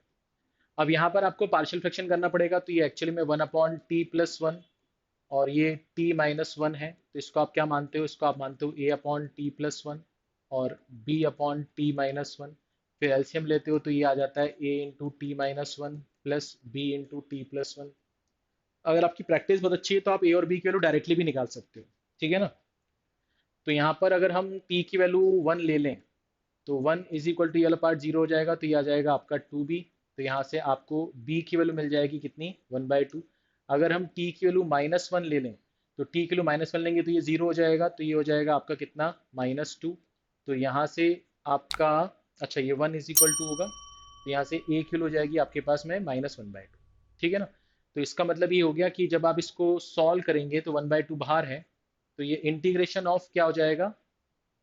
2 से 3, 2 से 3, ये हो जाएगा आपका ए की वैल्यू कितनी है, ए की वैल्यू -1/2 है, तो यहाँ पर -1/2 ले लो आप, और ये हो जाएगा आपका D T upon t plus one. फिर उसके बाद बी की वैल्यू 1/2 है, तो ये हो जाएगा आपका 1/2, ये हो जाएगा आपका D T upon t minus one. और यहाँ पर जो लिमिट है वो 2 से 3 जा रहा है, तो आपको बस इसको इंटीग्रेट करना है और कुछ भी नहीं करना। तो अगर आप 1/2 कॉमन निकालोगे तो बाहर तो 1/4 हो जाएगा, इसका इंटीग्रेशन आएगा log t माइनस वन, और माइनस साइन के साथ इसका इंटीग्रेशन आएगा log of t plus one, और लिमिट आपकी 2 से 3 है। ठीक है, अब इसके अलावा मतलब इसमें आप log a minus b, log a minus log b का फॉर्मूला होता है log a अपॉन b, और फिर उसमें आप वैल्यू पुट करोगे, आपका आंसर आ जाएगा। ठीक है, कोई दिक्कत कोई परेशानी किसी भी तरह की, हाँ या ना, कर सकते हैं। चलिए, तो ये मेरे ख्याल से आपसे हो जाएगा। अगर आपको पार्शियल फ्रैक्शन आता है, अगर आपको लिमिट कन्वर्ट करना आता है, तो आपको इस सवाल में कोई दिक्कत नहीं होगी। नहीं तो आप लॉग रूट टू और लॉग रूट थ्री देखकर ही छोड़ दोगे। बहुत सारे बच्चे तो log root two log root three देखकर ही छोड़ देंगे, अरे बाप रे, 2 3 होता, 1 2 होता, 0 1 होता तो चल जाता, अरे log root two log root three कैसे पुट करेंगे। तो बहुत सारे बच्चे तो ऐसे हैं जो सिर्फ इसकी लिमिट देख के छोड़ देंगे। ठीक है, फिर एक्सपोनेंशियल फंक्शन में भी लोग, बहुत सारे बच्चे कंफर्टेबल नहीं होते, तो इसको भी देखकर छोड़ देंगे। तो इस बात का ध्यान रखेंगे कि आपके साथ में बहुत सारे ऐसे बच्चे हैं जो बहुत कमजोर हैं इन सभी चीजों में, अगर आप इसमें जरा सा भी अच्छे होंगे आप आगे बढ़ जाएंगे। ठीक है, चलिए आगे बढ़ते हैं। अब आपके पास है find the general solution of the differential equation, इन दोनों में आपके पास ऑप्शंस हैं, इसके बारे में बात करते हैं पहले। तो हमारे पास है x y minus x square, ये लिखा हुआ है d y is equal to Y square d x.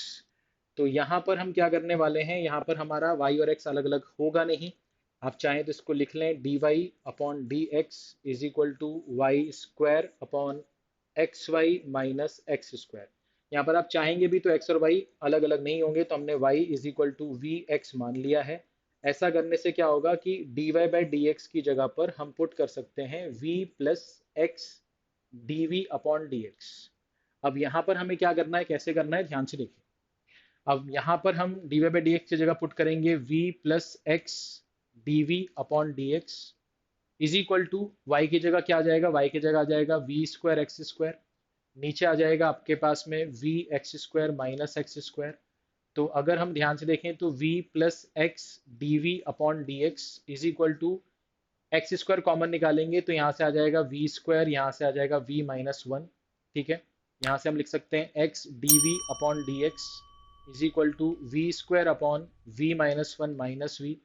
यहाँ पर इस वाले को फर्दर सॉल्व करेंगे तो ये आ जाएगा v square minus v square plus v upon v minus one, ये कैंसिल हो जाएगा। तो आपके पास क्या आएगा, x d v upon d x is equal to v upon v minus one. तो v minus one upon v d v is equal to d x upon x. ठीक है ना, यहाँ तक आप पहुंचेंगे। इसको सॉल्व करेंगे तो one minus one upon v times of d v is equal to d x upon x. तो इसका जो इंटीग्रेशन आएगा वो v minus log v minus log x is equal to constant. v की जगह अपन लिख सकते हैं y upon x minus log of y upon x plus minus log x minus log x is equal to c, ये आपका answer आ जाएगा। ठीक है, तो ये आपके पास में इसके साथ ऑप्शन में था, आप चाहें तो दोनों में से कोई एक करेंगे आप।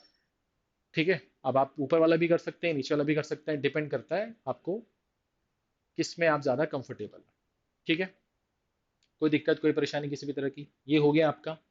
इसको एक बार देख लीजिए, इसमें कोई परेशानी तो नहीं है आपको। फिर अपन सेकंड वाला करते हैं, ठीक है ना,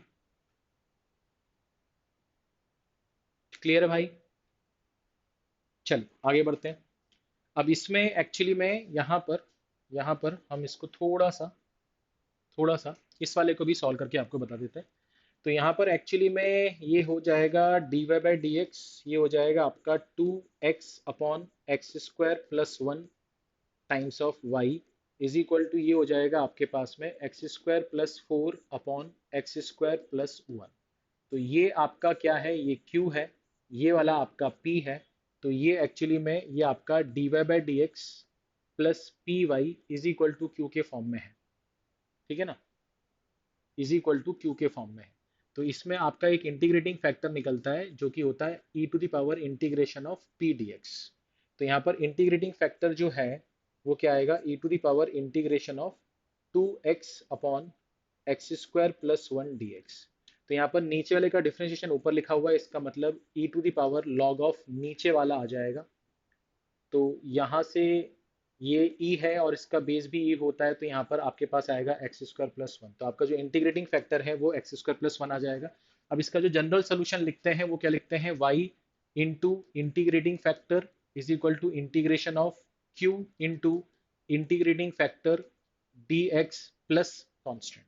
अब y इंटू क्या लिखेंगे, x square plus 1 is equal to q जो है वो आपके पास में है under root of x square plus 4 upon x square plus 1 into integrating factor आपका है एक्स स्क्वायर प्लस 1, तो ये ऊपर नीचे से कैंसिल हो जाएगा, dx प्लस कॉन्स्टेंट।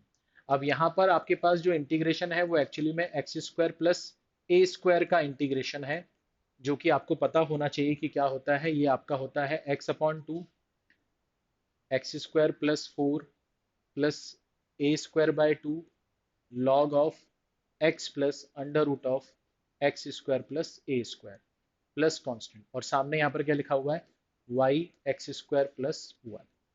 ये आपका आंसर आ जाएगा। ठीक है, कोई दिक्कत कोई परेशानी किसी भी तरह की, हाँ या ना? फटाफट हम आगे बढ़ेंगे। ठीक है, फटाफट हम आगे बढ़ेंगे, जल्दी से इसको देख लीजिए। कहीं पर भी किसी भी स्टेप में आपको प्रॉब्लम है तो बताइए।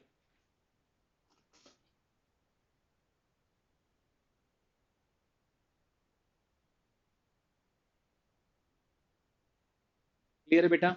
कोई भी दिक्कत कोई भी परेशानी किसी भी स्टेप में है तो आप बोल सकते हैं। ठीक है, चलिए आगे बढ़ते हैं, नेक्स्ट क्वेश्चन की बात करते हैं। अब आपके पास में आ गया कि 2 balls are drawn at random 1 by 1 with replacement, यानी कि आपको 2 balls निकालनी है। आप एक बॉल निकालेंगे, ठीक है, चेक करेंगे जो भी आपको चेक करना है, उसके बाद जब आप दूसरी बॉल निकालेंगे तो पहली वाली को रख देंगे। ठीक है ना, ऐसा हो रहा है, रिप्लेसमेंट हो रहा है। From urn containing equal number of red balls and green balls, तो equal number of red and green balls हैं। Find the probability distribution of number of red balls, also find the mean of the random variable. ठीक है, तो यहाँ पर आपको समझना है कि x जो है वो आपकी नंबर ऑफ रेड बॉल्स हैं।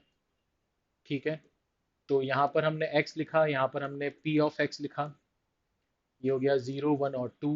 यहाँ पर आएगा 1/4 1/2 और 1/4।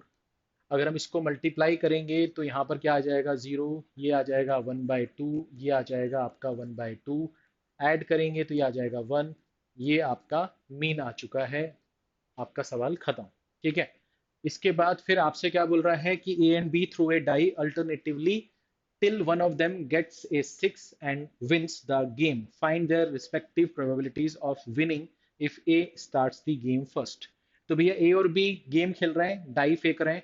जो जीतेगा वो कब जीतेगा, जब 6 आ जाएगा, और A से स्टार्टिंग हो रही है और दोनों की जीतने की प्रोबेबिलिटी पूछ रहा है। तो हम मान लेते हैं हम पहले A को जिताएंगे, हम A को जिताएंगे, तो हम पहले A के जीतने की प्रोबेबिलिटी निकाल लेते हैं।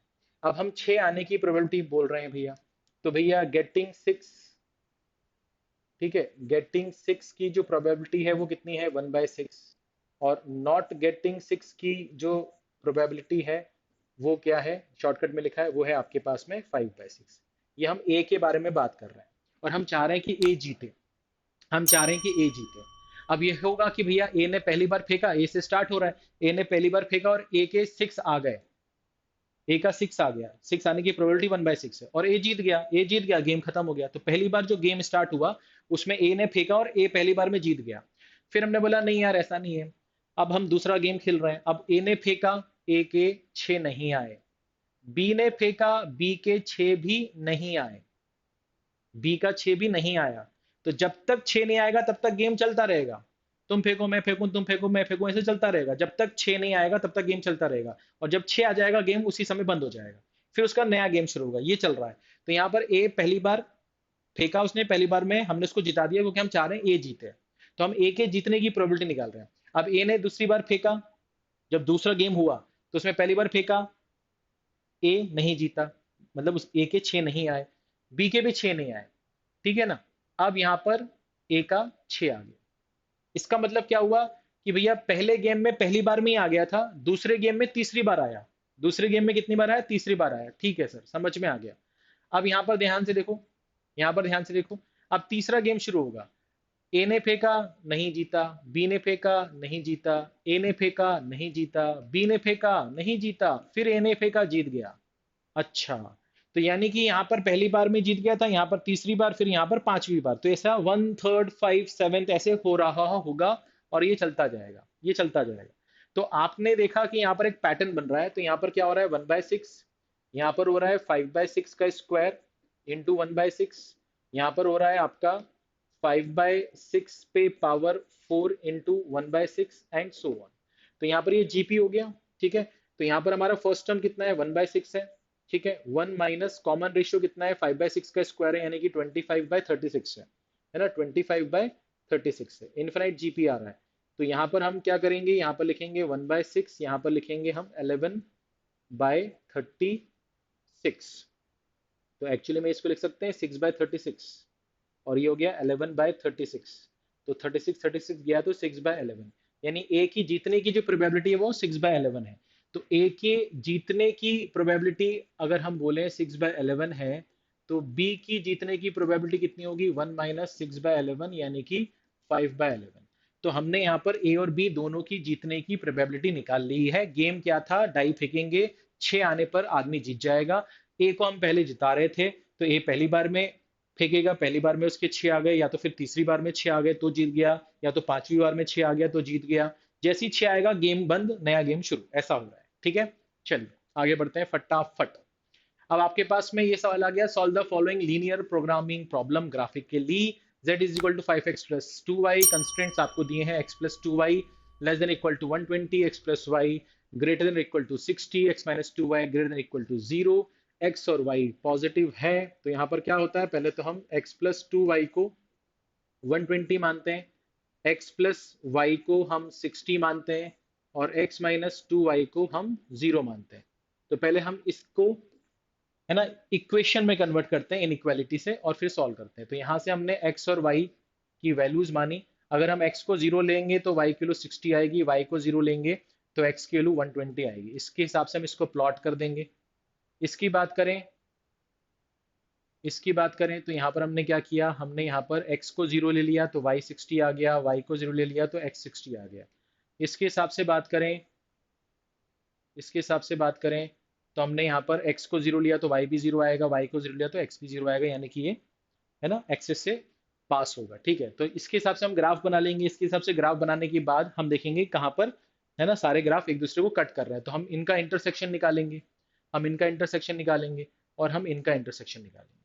तो इंटरसेक्शन निकालने के बाद में हमारे पास में कॉर्नर पॉइंट्स आ जाएंगे। उन कॉर्नर पॉइंट्स को हम इस ऑब्जेक्टिव फंक्शन में रखेंगे, क्योंकि हमें इसी को ऑप्टिमाइज करना है, और करना क्या है, हमें इसको मिनिमाइज करना है। तो जहां पर भी मिनिमम वैल्यू आएगी वो हमारा आंसर हो जाएगा। ठीक है, तो इसका जो ग्राफ है वो यहाँ पर आपको शो किया गया है, और ये आपके इस ग्राफ के जहां जहां पर वो एक दूसरे को कट कर रहे हैं उसके कॉर्नर पॉइंट्स लिखे हुए हैं। आपको मिनिमम वैल्यू चाहिए थी तो 400, 600, 600, 300, तो यहाँ पर आ रहा है, और किस पॉइंट पर आ रहा है, 60,0 पर आ रहा है। ठीक है, तो ये पीडीएफ आपके साथ शेयर होने वाली है, तो आपको परेशान नहीं होना है। जहां पर ये पीडीएफ शेयर होगी उसकी लिंक आपको डिस्क्रिप्शन में और चैट बॉक्स में अवेलेबल है, वहां पर उसको क्लिक करके आप उसे ज्वाइन कर सकते हैं। जितने भी यूट्यूब पर हम सेशन लेते हैं उसकी आपको पीडीएफ फाइल, है ना, विद सोल्यूशन आपको उस चैनल पर मिल जाती है। ठीक है, चलिए आगे बढ़ते हैं फटाफट। नेक्स्ट हमारे पास section D long answer type के सवाल आ गए हैं। 5 नंबर का एक सवाल होगा। अब यहाँ पर बोल रहा है कि if a is equal to this and b is equal to this find a b. तो आपको ए बी निकालना है। ध्यान से देखेंगे हम क्या करने वाले हैं। तो हम लिखा सर ये हो गया -3 -2 -4, ये हो गया आपके पास 2 1 2, ये हो गया आपके पास 2 1 3। अब b कितना है, b है आपके पास में 1 2 0 -2 -1 -2 0 -1 1। अब यहाँ पर ए बी की वैल्यू ये आ रही है। अब इसको कैसे सॉल्व करना है, ध्यान से देखेंगे कैसे करेंगे, ध्यान से देखेंगे। तो अगर हम इसको मल्टीप्लाई करेंगे इससे, है ना, फर्स्ट रो फर्स्ट कॉलम से मल्टीप्लाई करेंगे तो हमारे पास फर्स्ट रो फर्स्ट कॉलम का एलिमेंट आएगा। तो ये हो जाएगा -3 प्लस, ये हो जाएगा आपका प्लस का 4, और ये आ जाएगा आपके पास में 0। तो सॉल्व करने पे कितना आएगा, 1। ठीक है, इसके बाद -3 इंटू 2 करेंगे तो माइनस का 6, -2 इंटू -1 करेंगे तो प्लस का 2, और -4 इंटू -1 करेंगे तो प्लस का 4। तो 6 -6 यानी कि ये आ जाएगा आपके पास 0। फिर -3 इंटू 0 करेंगे 0, -2 इंटू -2 करेंगे तो प्लस का 4, और -4 इंटू 1 करेंगे तो माइनस का 4। सॉल्व करने पे कितना आएगा? 0। तो आप देख रहे हैं कि यहाँ पर 1 0 0 आ रहा है। सिमिलरली यहाँ पर 0 1 0 आएगा और 0 0 1 आएगा। इसका मतलब ये एक आइडेंटिटी मैट्रिक्स आएगा। इसका मतलब A इंटू बी करने पे आपको आइडेंटिटी मैट्रिक्स मिल रहा है। इसका मतलब B इनवर्स जो है वो A के बराबर, ऐसा हम लिख सकते हैं। ऐसा हम लिख सकते हैं। तो एक तो हमें ए बी बताना था, तो ए बी की वैल्यू तो ये आ रही है, यानी आइडेंटिटी मैट्रिक्स आ रही है, और हमने वहां से एक रिजल्ट भी निकाल के रख लिया। अब हमने इसको क्यों निकाला? क्योंकि हमें इसे सॉल्व करने के लिए बोल रहा है कि solve the following system of equation. तो अगर हम इसको लिखें तो इसका कोफिशिएंट कितना है? 1 -2 0, 1 -2 0। ये कितना है? 2 -1 -1, 2 -1 -1। ये कितना है? ये आपका 0 -2 और 1 है। ठीक है। इसके बाद फिर यहाँ पर कितना आ गया? यहाँ पर आ गया एक्स वाई और जेड। और यहाँ पर क्या आ गया? यहाँ पर आ गया आपके पास में 3 2 और 3, 3 2 और 3। अगर आप ये देखोगे तो ये आपको कहीं पर भी दिखाई दे रहा है क्या? तो आप देखोगे कि यार ये जो मैट्रिक्स है जिसको हम बी मैट्रिक्स बोल रहे थे, उस बी मैट्रिक्स का ये ट्रांसपोज है। देख लो, 1 2 0 1 2 0, -2 -1 -2, -2 -1 -2, यानी कि इसका ये ट्रांसपोज है। इसका मतलब ये जो लिखा हुआ है ये एक्चुअली में क्या लिखा हुआ है? ये बी का transpose into x is equal to ये सी मैट्रिक्स है। अब आपको यहां से अगर x की वैल्यू निकालनी है, यानी x मतलब एक्स वाई जेड, इसके लिए निकालनी है, तो इसको इधर भेजेंगे तो ये हो जाएगा b के ट्रांसपोज का इनवर्स इनटू सी। अब b के ट्रांसपोज का इनवर्स निकालो या b इनवर्स का ट्रांसपोज निकालो, एक ही बात है, एक ही बात है। अब b का जो इनवर्स है वो a के बराबर है, तो b का इनवर्स अगर a के बराबर है, इसका मतलब a का ट्रांसपोज इनटू c करना है, और a हमारे पास ऑलरेडी था। तो इसका ट्रांसपोज करने का मतलब ये है कि इसको रो को कॉलम में चेंज करके सी से मल्टीप्लाई कर दो, तो यहां से आपको एक मैट्रिक्स मिल जाएगा। ये मैट्रिक्स किसके बराबर होगा? एक्स वाई और जेड के बराबर होगा। यहाँ पर आपके पास तीन क्वांटिटीज होंगी, तो आपके पास में एक्स वाई और जेड की वैल्यूज आ जाएंगी। तो यही आपको इस सवाल में करना था। ठीक है। मेरे ख्याल से इससे ज्यादा एक्सप्लेन, इससे बेटर तरीके से एक्सप्लेन और कोई नहीं कर पाएगा। ठीक है। किताबों में भी सब कुछ लिखा है, बट किताब बोल नहीं पाती है। ठीक है। तो यहाँ तक मेरे ख्याल से आपको समझ में आ गया होगा, इसमें कोई परेशानी वाली कोई बात नहीं होगी। ठीक है। चलिए, तो इसका जो सोल्यूशन है वो यहाँ पर मैंने आपके साथ शेयर किया गया है। ठीक है। इसका सोल्यूशन मैंने जो भी आपको यहाँ पर समझाया, उसको मैंने यहाँ पर आपको सॉल्व करके लिख भी दिया। तो आपके पास यहाँ पर एक्स वाई जेड की वैल्यू 1 -1 1 आ चुकी है। ठीक है। इसके बाद जो आपका जो बी, इसके साथ जो ऑप्शन था, है ना, दो ऑप्शन, दो सवाल थे यहाँ पर। अगर आप ध्यान से देखेंगे तो यहाँ पर आपके पास में दो सवाल थे, या तो आप ये करें या तो आप ये करें। अगर आप ये वाला करते हैं तो इसको कैसे हमें प्रोसीड करना था, ध्यान से देखेंगे कि हमारे पास एफ ऑफ एल्फा दिया गया है। हमें F of alpha into F of minus beta, F of alpha minus beta के बराबर है, ये प्रूफ करना था। तो एफ ऑफ एल्फा तो ये है, एफ ऑफ माइनस बीटा का मतलब ये है कि यहीं पर अल्फा की जगह हमें बीटा पुट करना है विद नेगेटिव साइन। बट आपको यहाँ पर पता होना चाहिए कि कॉस ऑफ माइनस बीटा जो होता है वो कॉस बीटा होता है, और साइन ऑफ माइनस बीटा जो होता है वो माइनस साइन बीटा होता है। तो बस इस बात का ध्यान रख के आपको ये मैट्रिक्स तैयार करनी थी और इनको मल्टीप्लाई करना था। तो जब इसको मल्टीप्लाई करेंगे तो यहाँ पर cos A cos B, sign A sine B वाला फॉर्मूला इस्तेमाल करने का मौका मिलेगा। जैसे कि यहाँ पर sign A cos B minus cos A sine B, यानी कि ये साइन ए माइनस बी, है ना, कॉस ए माइनस बी, इस तरह का ये फॉर्मूला बन जाएगा। तो ये बनेगा क्या? Cos alpha minus beta, sine alpha minus beta, sine alpha minus beta, cos alpha minus beta, इस तरह से ये बन जाएगा। ठीक है। और अगर हम देखेंगे कि हमारा अल्फा था तो कॉस साइन में एज ए इनपुट अल्फा हमने पुट किया। यहाँ पर अगर अल्फा माइनस बीटा आ गया, इसका वाला हमारा इनपुट जो होगा एफ ऑफ अल्फा की जगह, एफ ऑफ बीटा की जगह अब क्या आ गया? F of alpha minus beta. तो इसी चीज को हम क्या लिख सकते हैं? F of alpha minus beta. तो सिंपल सरल सवाल था, इसमें ट्रिग्नोमेट्री का यूज हुआ है और मैट्रिक्स मल्टीप्लिकेशन का जो बेसिक कॉन्सेप्ट है कि कैसे हम एक रो को एक कॉलम से मल्टीप्लाई करते हैं तो फर्स्ट रो फर्स्ट कॉलम का एलिमेंट मिलता है। यानी कि मैट्रिक्स मल्टीप्लिकेशन का बेसिक पता होना चाहिए और ट्रिग्नोमेट्री की फॉर्मुलेज आपको तो आपकी फिंगर टिप्स पे होने चाहिए।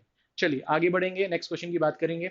अब आपसे बोला find the equation of the diagonals of the parallelogram P Q R S, है ना, find the equation of the diagonal of the parallelogram PQRS whose vertices are this and this. Use this equation to find the point of intersection of the diagonals. तो जैसे मान लेते हैं यहाँ पर हमने ऐसा कोई पैरेललोग्राम बना दिया, तो ये आपका P है, ये आपका Q है, ये आपका R है, ये आपका S है।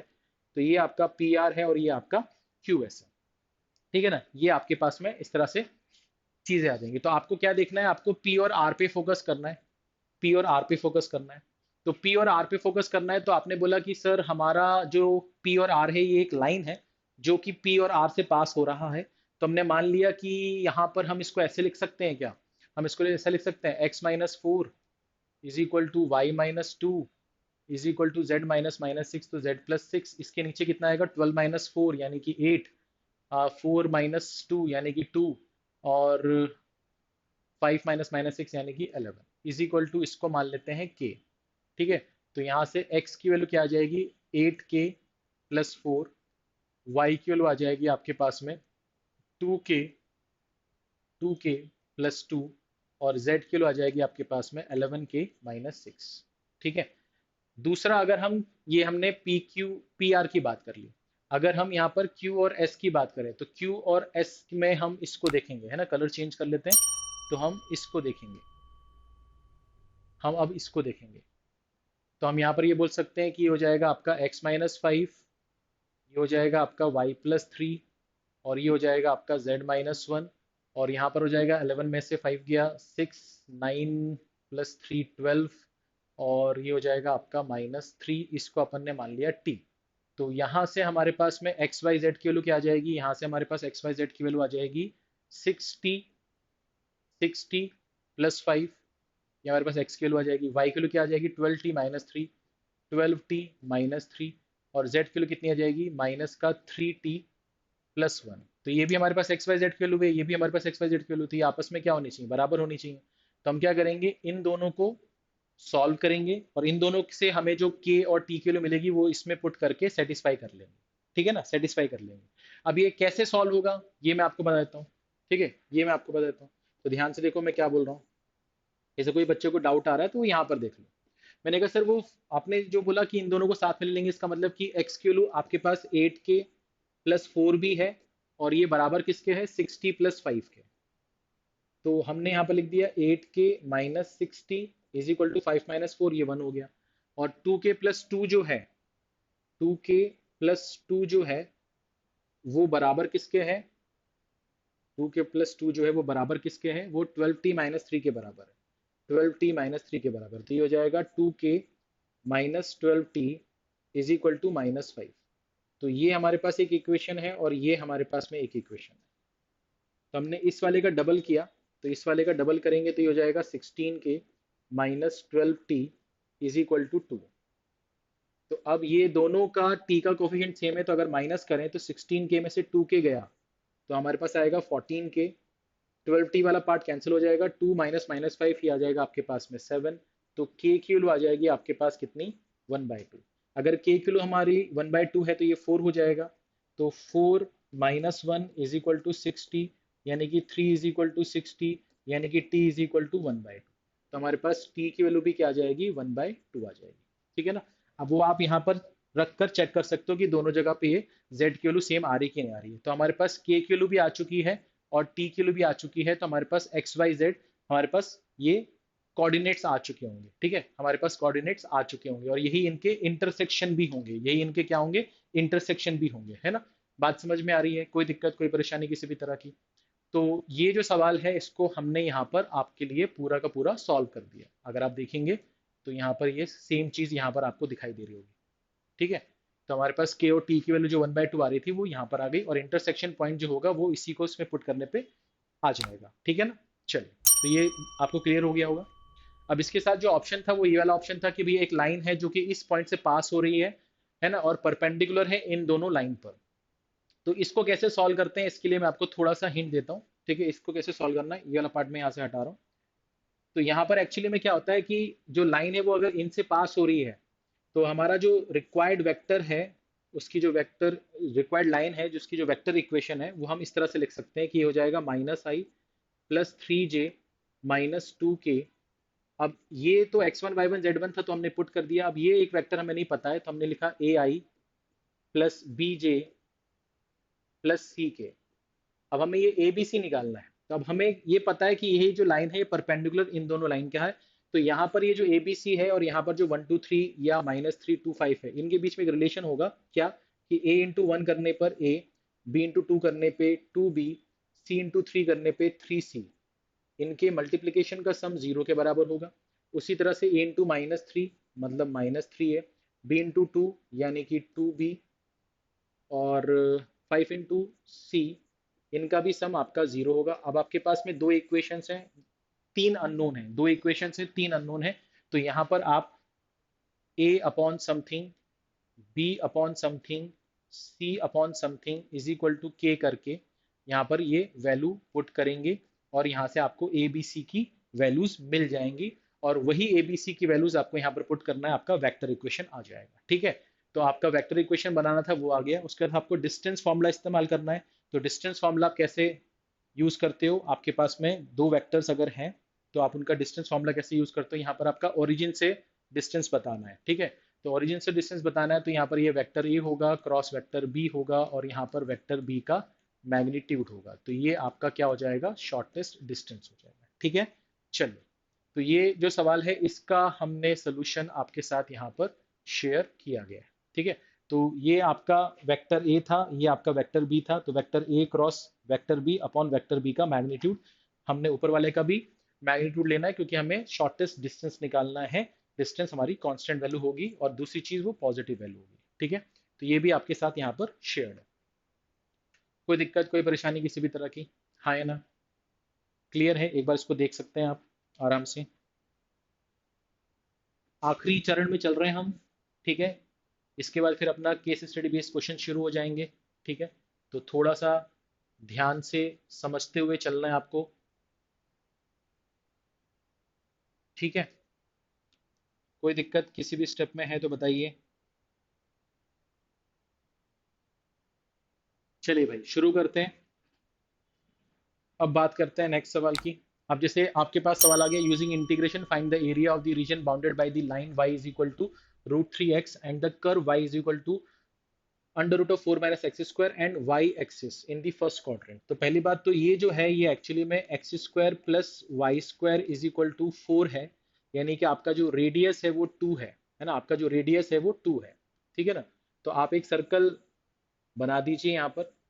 तो ये आपका ओरिजिन है, ये आपका 2,0 है, ये आपका 2,0 है। ठीक है, अच्छा कोई दिक्कत नहीं है। y is equal to √3x यानी कि वो यहाँ से कुछ पास होगा। ठीक है, तो यहाँ पर इसका इंटरसेक्शन हो रहा है। तो यहाँ पर अगर हम एक्स स्क्वायर और वाई की जगह √3x पुट कर दें तो ये ऐसा कुछ हो जाएगा। ये हो जाएगा आपका x square plus 3x square is equal to 4, 4x square is equal to 4x square is equal to 1। तो x is equal to +-1, but हम फर्स्ट क्वाड्रेंट में तो हम 1 लेंगे। तो x की वैल्यू यहाँ पर कितनी आएगी, 1 आएगी। अगर x की वैल्यू 1 है तो y की वैल्यू कितनी आएगी, √3 आएगी। इसका मतलब ये जो पॉइंट है, ये वाला पॉइंट, ये आपका √3 होगा। ठीक है, ये आपका कितना होगा, √3 होगा। ठीक है, अब एक्चुअली में आपको जो एरिया निकालना है वो कौन सा एरिया निकालना है कि भैया आपका कर्व होना चाहिए, लाइन होना चाहिए, और वाई एक्सिस होना चाहिए। तो वाई एक्सिस तो यहाँ पर है। इसका मतलब आपका जो रिक्वायर्ड एरिया है, आपका जो रिक्वायर्ड एरिया है वो ये वाला पोर्शन है, वो ये वाला पोर्शन है। तो आपको यहाँ पर ये जो डॉटेड सेक्शन में बना रहा हूं, आपको इसका एरिया निकालना है। अब यहाँ पर दो पोर्शन है, यहाँ पर दो पोर्शन है, एक 0 से √3 और एक √3 से 2। तो 0 से √3 के बीच में लाइन है, और √3 से 2 के बीच में कर्व है। ठीक है ना, तो आपने बोला कि सर 0 से √3 के बीच में y लाइन है, और अच्छा दूसरा हमारे पास में हम लिमिट किसके ले रहे हैं, लिमिट हम ले रहे हैं y की, है ना, लिमिट ले रहे हैं हम y की। तो इसका मतलब हमें इसको y के रिस्पेक्ट में क्या करना पड़ेगा, इंटीग्रेट करना पड़ेगा। तो यहाँ पर हो जाएगा x dy, और यहाँ पर हो जाएगा √3 से 2 x dy। तो यहाँ पर क्या हो जाएगा, लाइन, और यहाँ पर क्या हो जाएगा, कर्व। ठीक है ना, अब लाइन की इक्वेशन कैसे निकालेंगे, तो लाइन की इक्वेशन यहाँ से निकालेंगे कि 0 से √3 के समय x की वैल्यू यहाँ से क्या आ जाएगी, y अपॉन √3, ये हो जाएगा आपका dy। और यहाँ पर √3 से 2 के केस में कर्व की इक्वेशन क्या हो जाएगी, अगर हम बात करें इसकी, तो यहाँ से हम बोल सकते हैं कि हमारा जो x होगा वो होगा 4 माइनस वाई स्क्वायर का अंडर रूट। ठीक है ना, तो यहाँ पर क्या आ जाएगा, under root of 4 minus Y square d y. ठीक है, अब यहाँ पर इसके लिए आपको फॉर्मूला क्या पता होना चाहिए, a square minus x square d x का इंटीग्रेशन क्या होता है। ठीक है, स्टैंडर्ड फॉर्मूला। और यहाँ पर ये x to the power n वाला फॉर्मूला लगेगा, आपको इंटीग्रेट करना है, आपका आंसर आ जाएगा। ठीक है, मेरे ख्याल से यहाँ तक आपको कोई प्रॉब्लम कोई दिक्कत नहीं होगी। यहाँ पर दो टाइप के सवाल बनते हैं, एक बार या तो वाई एक्सिस बोलता है या तो एक बार एक्स एक्सिस बोलता है, ठीक है ना। चलिए आगे बढ़ सकते हैं, कोई दिक्कत है, कोई परेशानी है? चलिए हटा दें इसको। नेक्स्ट, अब आपके पास में ये सवाल हमने दो बार लिखा है क्या? दो बार लिखा है भाई, क्यों लिखा हमने इसको दो बार? चलिए अब हमारे पास सवाल आ गया कि भैया एफ जो है -4 से 4, 0 से 4, ये आपका क्या होता है? डोमेन होता है। ये आपका डोमेन होता है, ये आपका को डोमेन होता है, ठीक है। अब यहां पर बोल रहा है कि y is equal to f of x is equal to under root of 16 minus x square. Show that f is an onto function, f is an onto function. तो अभी आप देखो, आपका जो -4 से 4 है, अब आप x की वैल्यू -4 से लेकर 4 तक कुछ भी पुट करो, आपकी y की वैल्यू हमेशा पॉजिटिव ही आएगी, है ना। y 0 आ सकता है, y 0 आ सकता है और y 4 आ सकता है, उससे ऊपर या उससे नीचे यहां तक नहीं जा पाएगा। यानी y की जो वैल्यू है वो 0 से 4 के बीच में ही रहने वाली है, ये चेंज नहीं हो सकती। पहली बात तो पॉजिटिव रहेगा, पॉजिटिव रहेगा। दूसरा, अगर हमने x को 0 ले लिया तो 16 का रूट कितना आएगा? 4 आएगा, है ना। तो यानी कि ये 0 से 4 के बीच में रहेगा, और आपका जो को डोमेन है वो भी 0 से 4 है। इसका मतलब आपका जो रेंज है और आपका जो को डोमेन है उसमें रिलेशन क्या बन गया? ऐसा बन गया। यानी कि आपका जो रेंज है वो कोडोमेन का सबसेट तो होता ही है, बट यहाँ पर इक्वल टू का साइन लग गया। इसका मतलब ये हुआ कि रेंज के जो नंबर ऑफ एलिमेंट्स हैं और जो कोडोमेन के नंबर ऑफ एलिमेंट्स हैं वो सेम है। ऐसा होता है तो हम बोलते हैं कि फंक्शन जो है वो क्या है? Onto function, onto function, ठीक है। अब हमसे बोल रहा है but not one one, but not one one. अब नॉट वन वन का मतलब ये हुआ कि हमारा y is equal to f of x is equal to under root of 16 minus x square है। एक बार आप x की जगह 1 पुट कर दो, एक बार x की जगह आप -1 पुट कर दो। तो जब आप 1 पुट करेंगे तो 1 का स्क्वायर 1 होता है, 16 -1 करेंगे 15 आएगा। जब आप -1 पुट करेंगे तो -1 का स्क्वायर 1 होता है, 16 -1 करेंगे तो भी रूट 15 ही आएगा। यानी कि आपने यहाँ पर देखा कि 1 और -1 पुट करने पे आपको जो आउटपुट मिल रहा है वो सेम मिल रहा है। इसका मतलब ये मैनी टू वन हो गया, मैनी टू वन हो गया, ये वन वन नहीं है। तो ये वन वन नहीं है, ये आपको प्रूफ करना था, ये भी हो गया। अब आपसे बोला find all the possible values of F of value of a for which f of A is equal to √7। अब ध्यान से समझना, f of A is equal to √7 बोल रहा है। एफ ऑफ एक्स में एक्स की जगह हमें ए पुट करना है, इज इक्वल टू ये √7 है। इसका मतलब 16 माइनस ए स्क्वायर हमारा 7 है, यानी ए स्क्वायर हमारे पास 9 है, यानी ए की वैल्यू हमारे पास +-3 है। तो ए की जो वैल्यूज होंगी वो 3 और -3 होगी, ठीक है। ए की जो वैल्यू होगी वो क्या होगी? 3 और -3 होगी, ठीक है बेटा। चलिए आगे बढ़ते हैं फटाफट। अब आपका इसका सोल्यूशन भी हमने यहाँ पर शेयर किया गया था आपके साथ में, ठीक है, तो आप देख सकते हैं। आगे बढ़ेंगे, section E case study based question हमारे पास आ चुके हैं। अब हमारे पास बोल रहा है the engine displacement is the measure of the cylinder volume swept by all the pistons of A piston engine, the piston move inside the cylinder bore, ठीक है। हमें इससे कोई मतलब नहीं है, हमें यहाँ पर ये देखना है the cylinder bore in the form of a circular cylinder, ठीक है, ओपन एट द टॉप, तो ऊपर से खुला हुआ है, to be made from a metal sheet of area 75 pi centimetre square. तो हमारा जो सिलेंडर है वो ऐसा शेप होता है, बट यहाँ पर ओपन है ऊपर से। तो इसका अगर हम टोटल सरफेस एरिया निकालेंगे तो एक तो ये वाला एरिया आएगा और एक नीचे वाला एरिया आएगा। तो ये आएगा कर्व सरफेस एरिया ऐसा वाला 2πRH, और नीचे वाला सर्कल का एरिया πr², और ये हमें दिया गया है 75 पाई। तो हम यहाँ से बोलेंगे कि भैया पाई तुम हमारे बीच से चले जाओ, ठीक है ना। तो यहाँ से हम ये बोल सकते हैं कि 75 माइनस r² अपॉन 2h या 2r is equal to h। तो हमने h की वैल्यू r के फॉर्म में निकाली, h की वैल्यू r के फॉर्म में निकाल के रख ली, ठीक है। अब क्यों निकाली देखते हैं। आपसे बोल रहा है first point, if the radius of the cylinder is r and height is h, then write the volume in the terms of radius। तो आपको मालूम है कि सिलेंडर का जो वॉल्यूम होता है वो होता है πr² इंटू एच। तो पाई तो ठीक है, r² भी ठीक है, h की जगह हम क्या पुट कर देंगे? h की जगह हम पुट कर देंगे 75 माइनस r² अपॉन 2r। तो ये जो आया ये वॉल्यूम आया और रेडियस के फॉर्म में आया, तो पहला वाला काम तो खत्म हो गया। अब इसको अगर थोड़ा सा सिंप्लीफाई करें तो हम ये बोल सकते हैं कि पाई तो ठीक है, 2 भी ठीक है, और यहाँ पर ये एक आर अंदर चला जाएगा तो ये हो जाएगा 75r माइनस r क्यूब, तो ये v आ गया।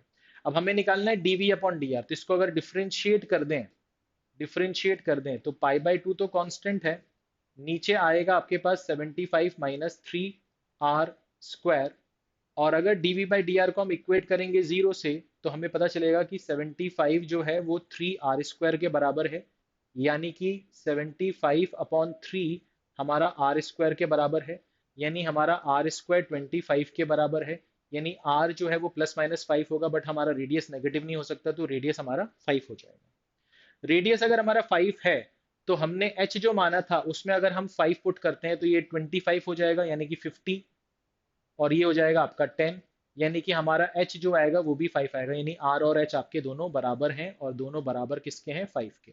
अच्छा, तो पहली बात तो हमने ये जो वॉल्यूम था वो रेडियस के फॉर्म में लिख दिया, डीवी अपॉन डी आर भी निकाल दिया। अब आपसे बोल रहा है find radius of the cylinder when its volume is maximum. तो अगर वॉल्यूम मैक्सिमम होगा तो उसके लिए पहले तो डीवी बाई डी आर को आपको इक्वेट करना पड़ेगा जीरो से, तो उससे हमें आर की वैल्यू तो वैसे भी मिल गई है ना। बाकी आप यहाँ पर d two v upon d r square निकाल के देख लो, ठीक है, d two v upon d r square आपका नेगेटिव आना चाहिए। तो अगर आप देखोगे तो यहाँ पर आपके पास में जो d two v by d r square आया था, इसको अगर आप फिर से डिफ्रेंशिएट करोगे तो पाई बाय टू तो आपका बाहर है, 75 भी आपका मतलब ये भी कांस्टेंट, अगर इसको आप अंदर मल्टीप्लाई कर लोगे तो आपके पास में आएगा कितना, माइनस का 6r, ठीक है ना भाई। पाई बाय टू डिफ्रेंशिएट करेंगे ये आपका जीरो हो जाएगा, माइनस का ये कितना आ जाएगा, आपका आ जाएगा 6r, ठीक है। तो ये आपका कितना आ जाएगा, माइनस का 3 पाई r, तो ये आपका लेस देन जीरो है, यानी कि आपका वॉल्यूम जो है वो मैक्सिमम है at r is equal to कितना, 5, ठीक है ना। तो रेडियस की वैल्यू क्या होगी, जब आपका वॉल्यूम मैक्सिमम होगा तो वो होगा भैया r की वैल्यू 5। और यहाँ पर सेकंड इसके साथ ऑप्शन था, आप दोनों में से कोई एक कर सकते थे, ये बोल रहा था फॉर मैक्सिमम वॉल्यूम h जो होगा वो r से बड़ा होगा। अगर ऐसा है तो आपको बताना है कि ट्रू है कि फॉल्स है, और जस्टिफाई करना है। तो मैंने कहा भाई ये तो ट्रू नहीं है, ये तो फॉल्स है, क्यों, क्योंकि h और r तो बराबर है, h r से बड़ा नहीं है अगर आपका वॉल्यूम मैक्सिमम है तो हमारा वॉल्यूम मैक्सिमम तो है, बट वो कब है, जब हमारा r और h बराबर है, और ये हमने शो कर दिया, तो ये हमारा जस्टिफाई भी हो गया, ठीक है। तो अच्छा सवाल था ये, ठीक है, अच्छा सवाल था ये, आपको करना चाहिए, ठीक है। जल्दी से फटाफट आगे बढ़ेंगे, इसका सोल्यूशन जो है वो मैंने आपको करवा दिया है, तो मेरे ख्याल से आपको कोई दिक्कत नहीं है। अब यहाँ पर प्रोबेबिलिटी के ऊपर सवाल है, ठीक है। रिसेंट स्टडी सजेस्ट दैट रफली 12% of the world population is left handed.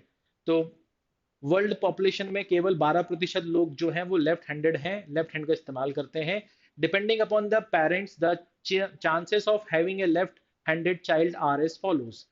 ए आपको क्या बोलता है, when both father and mother are left handed chances of left handed child is 24%। अगर फादर और मदर दोनों लेफ्ट हैंडेड हैं तो बच्चे के लेफ्ट हैंडेड होने की प्रोबेबिलिटी कितनी है, चांसेस कितनी है, 24% है। अगर फादर राइट और मदर लेफ्ट हैंडेड है तो बच्चे का होने का, लेफ्ट हैंडेड होने का परसेंटेज कितना है, 22% है। फादर अगर लेफ्ट हैंडेड है, मदर राइट हैंडेड है, तो फिर चांसेस कितने हैं बच्चे के, 17% है। अगर दोनों राइट हैंडेड हैं तो बच्चे का चांसेस है 9% का।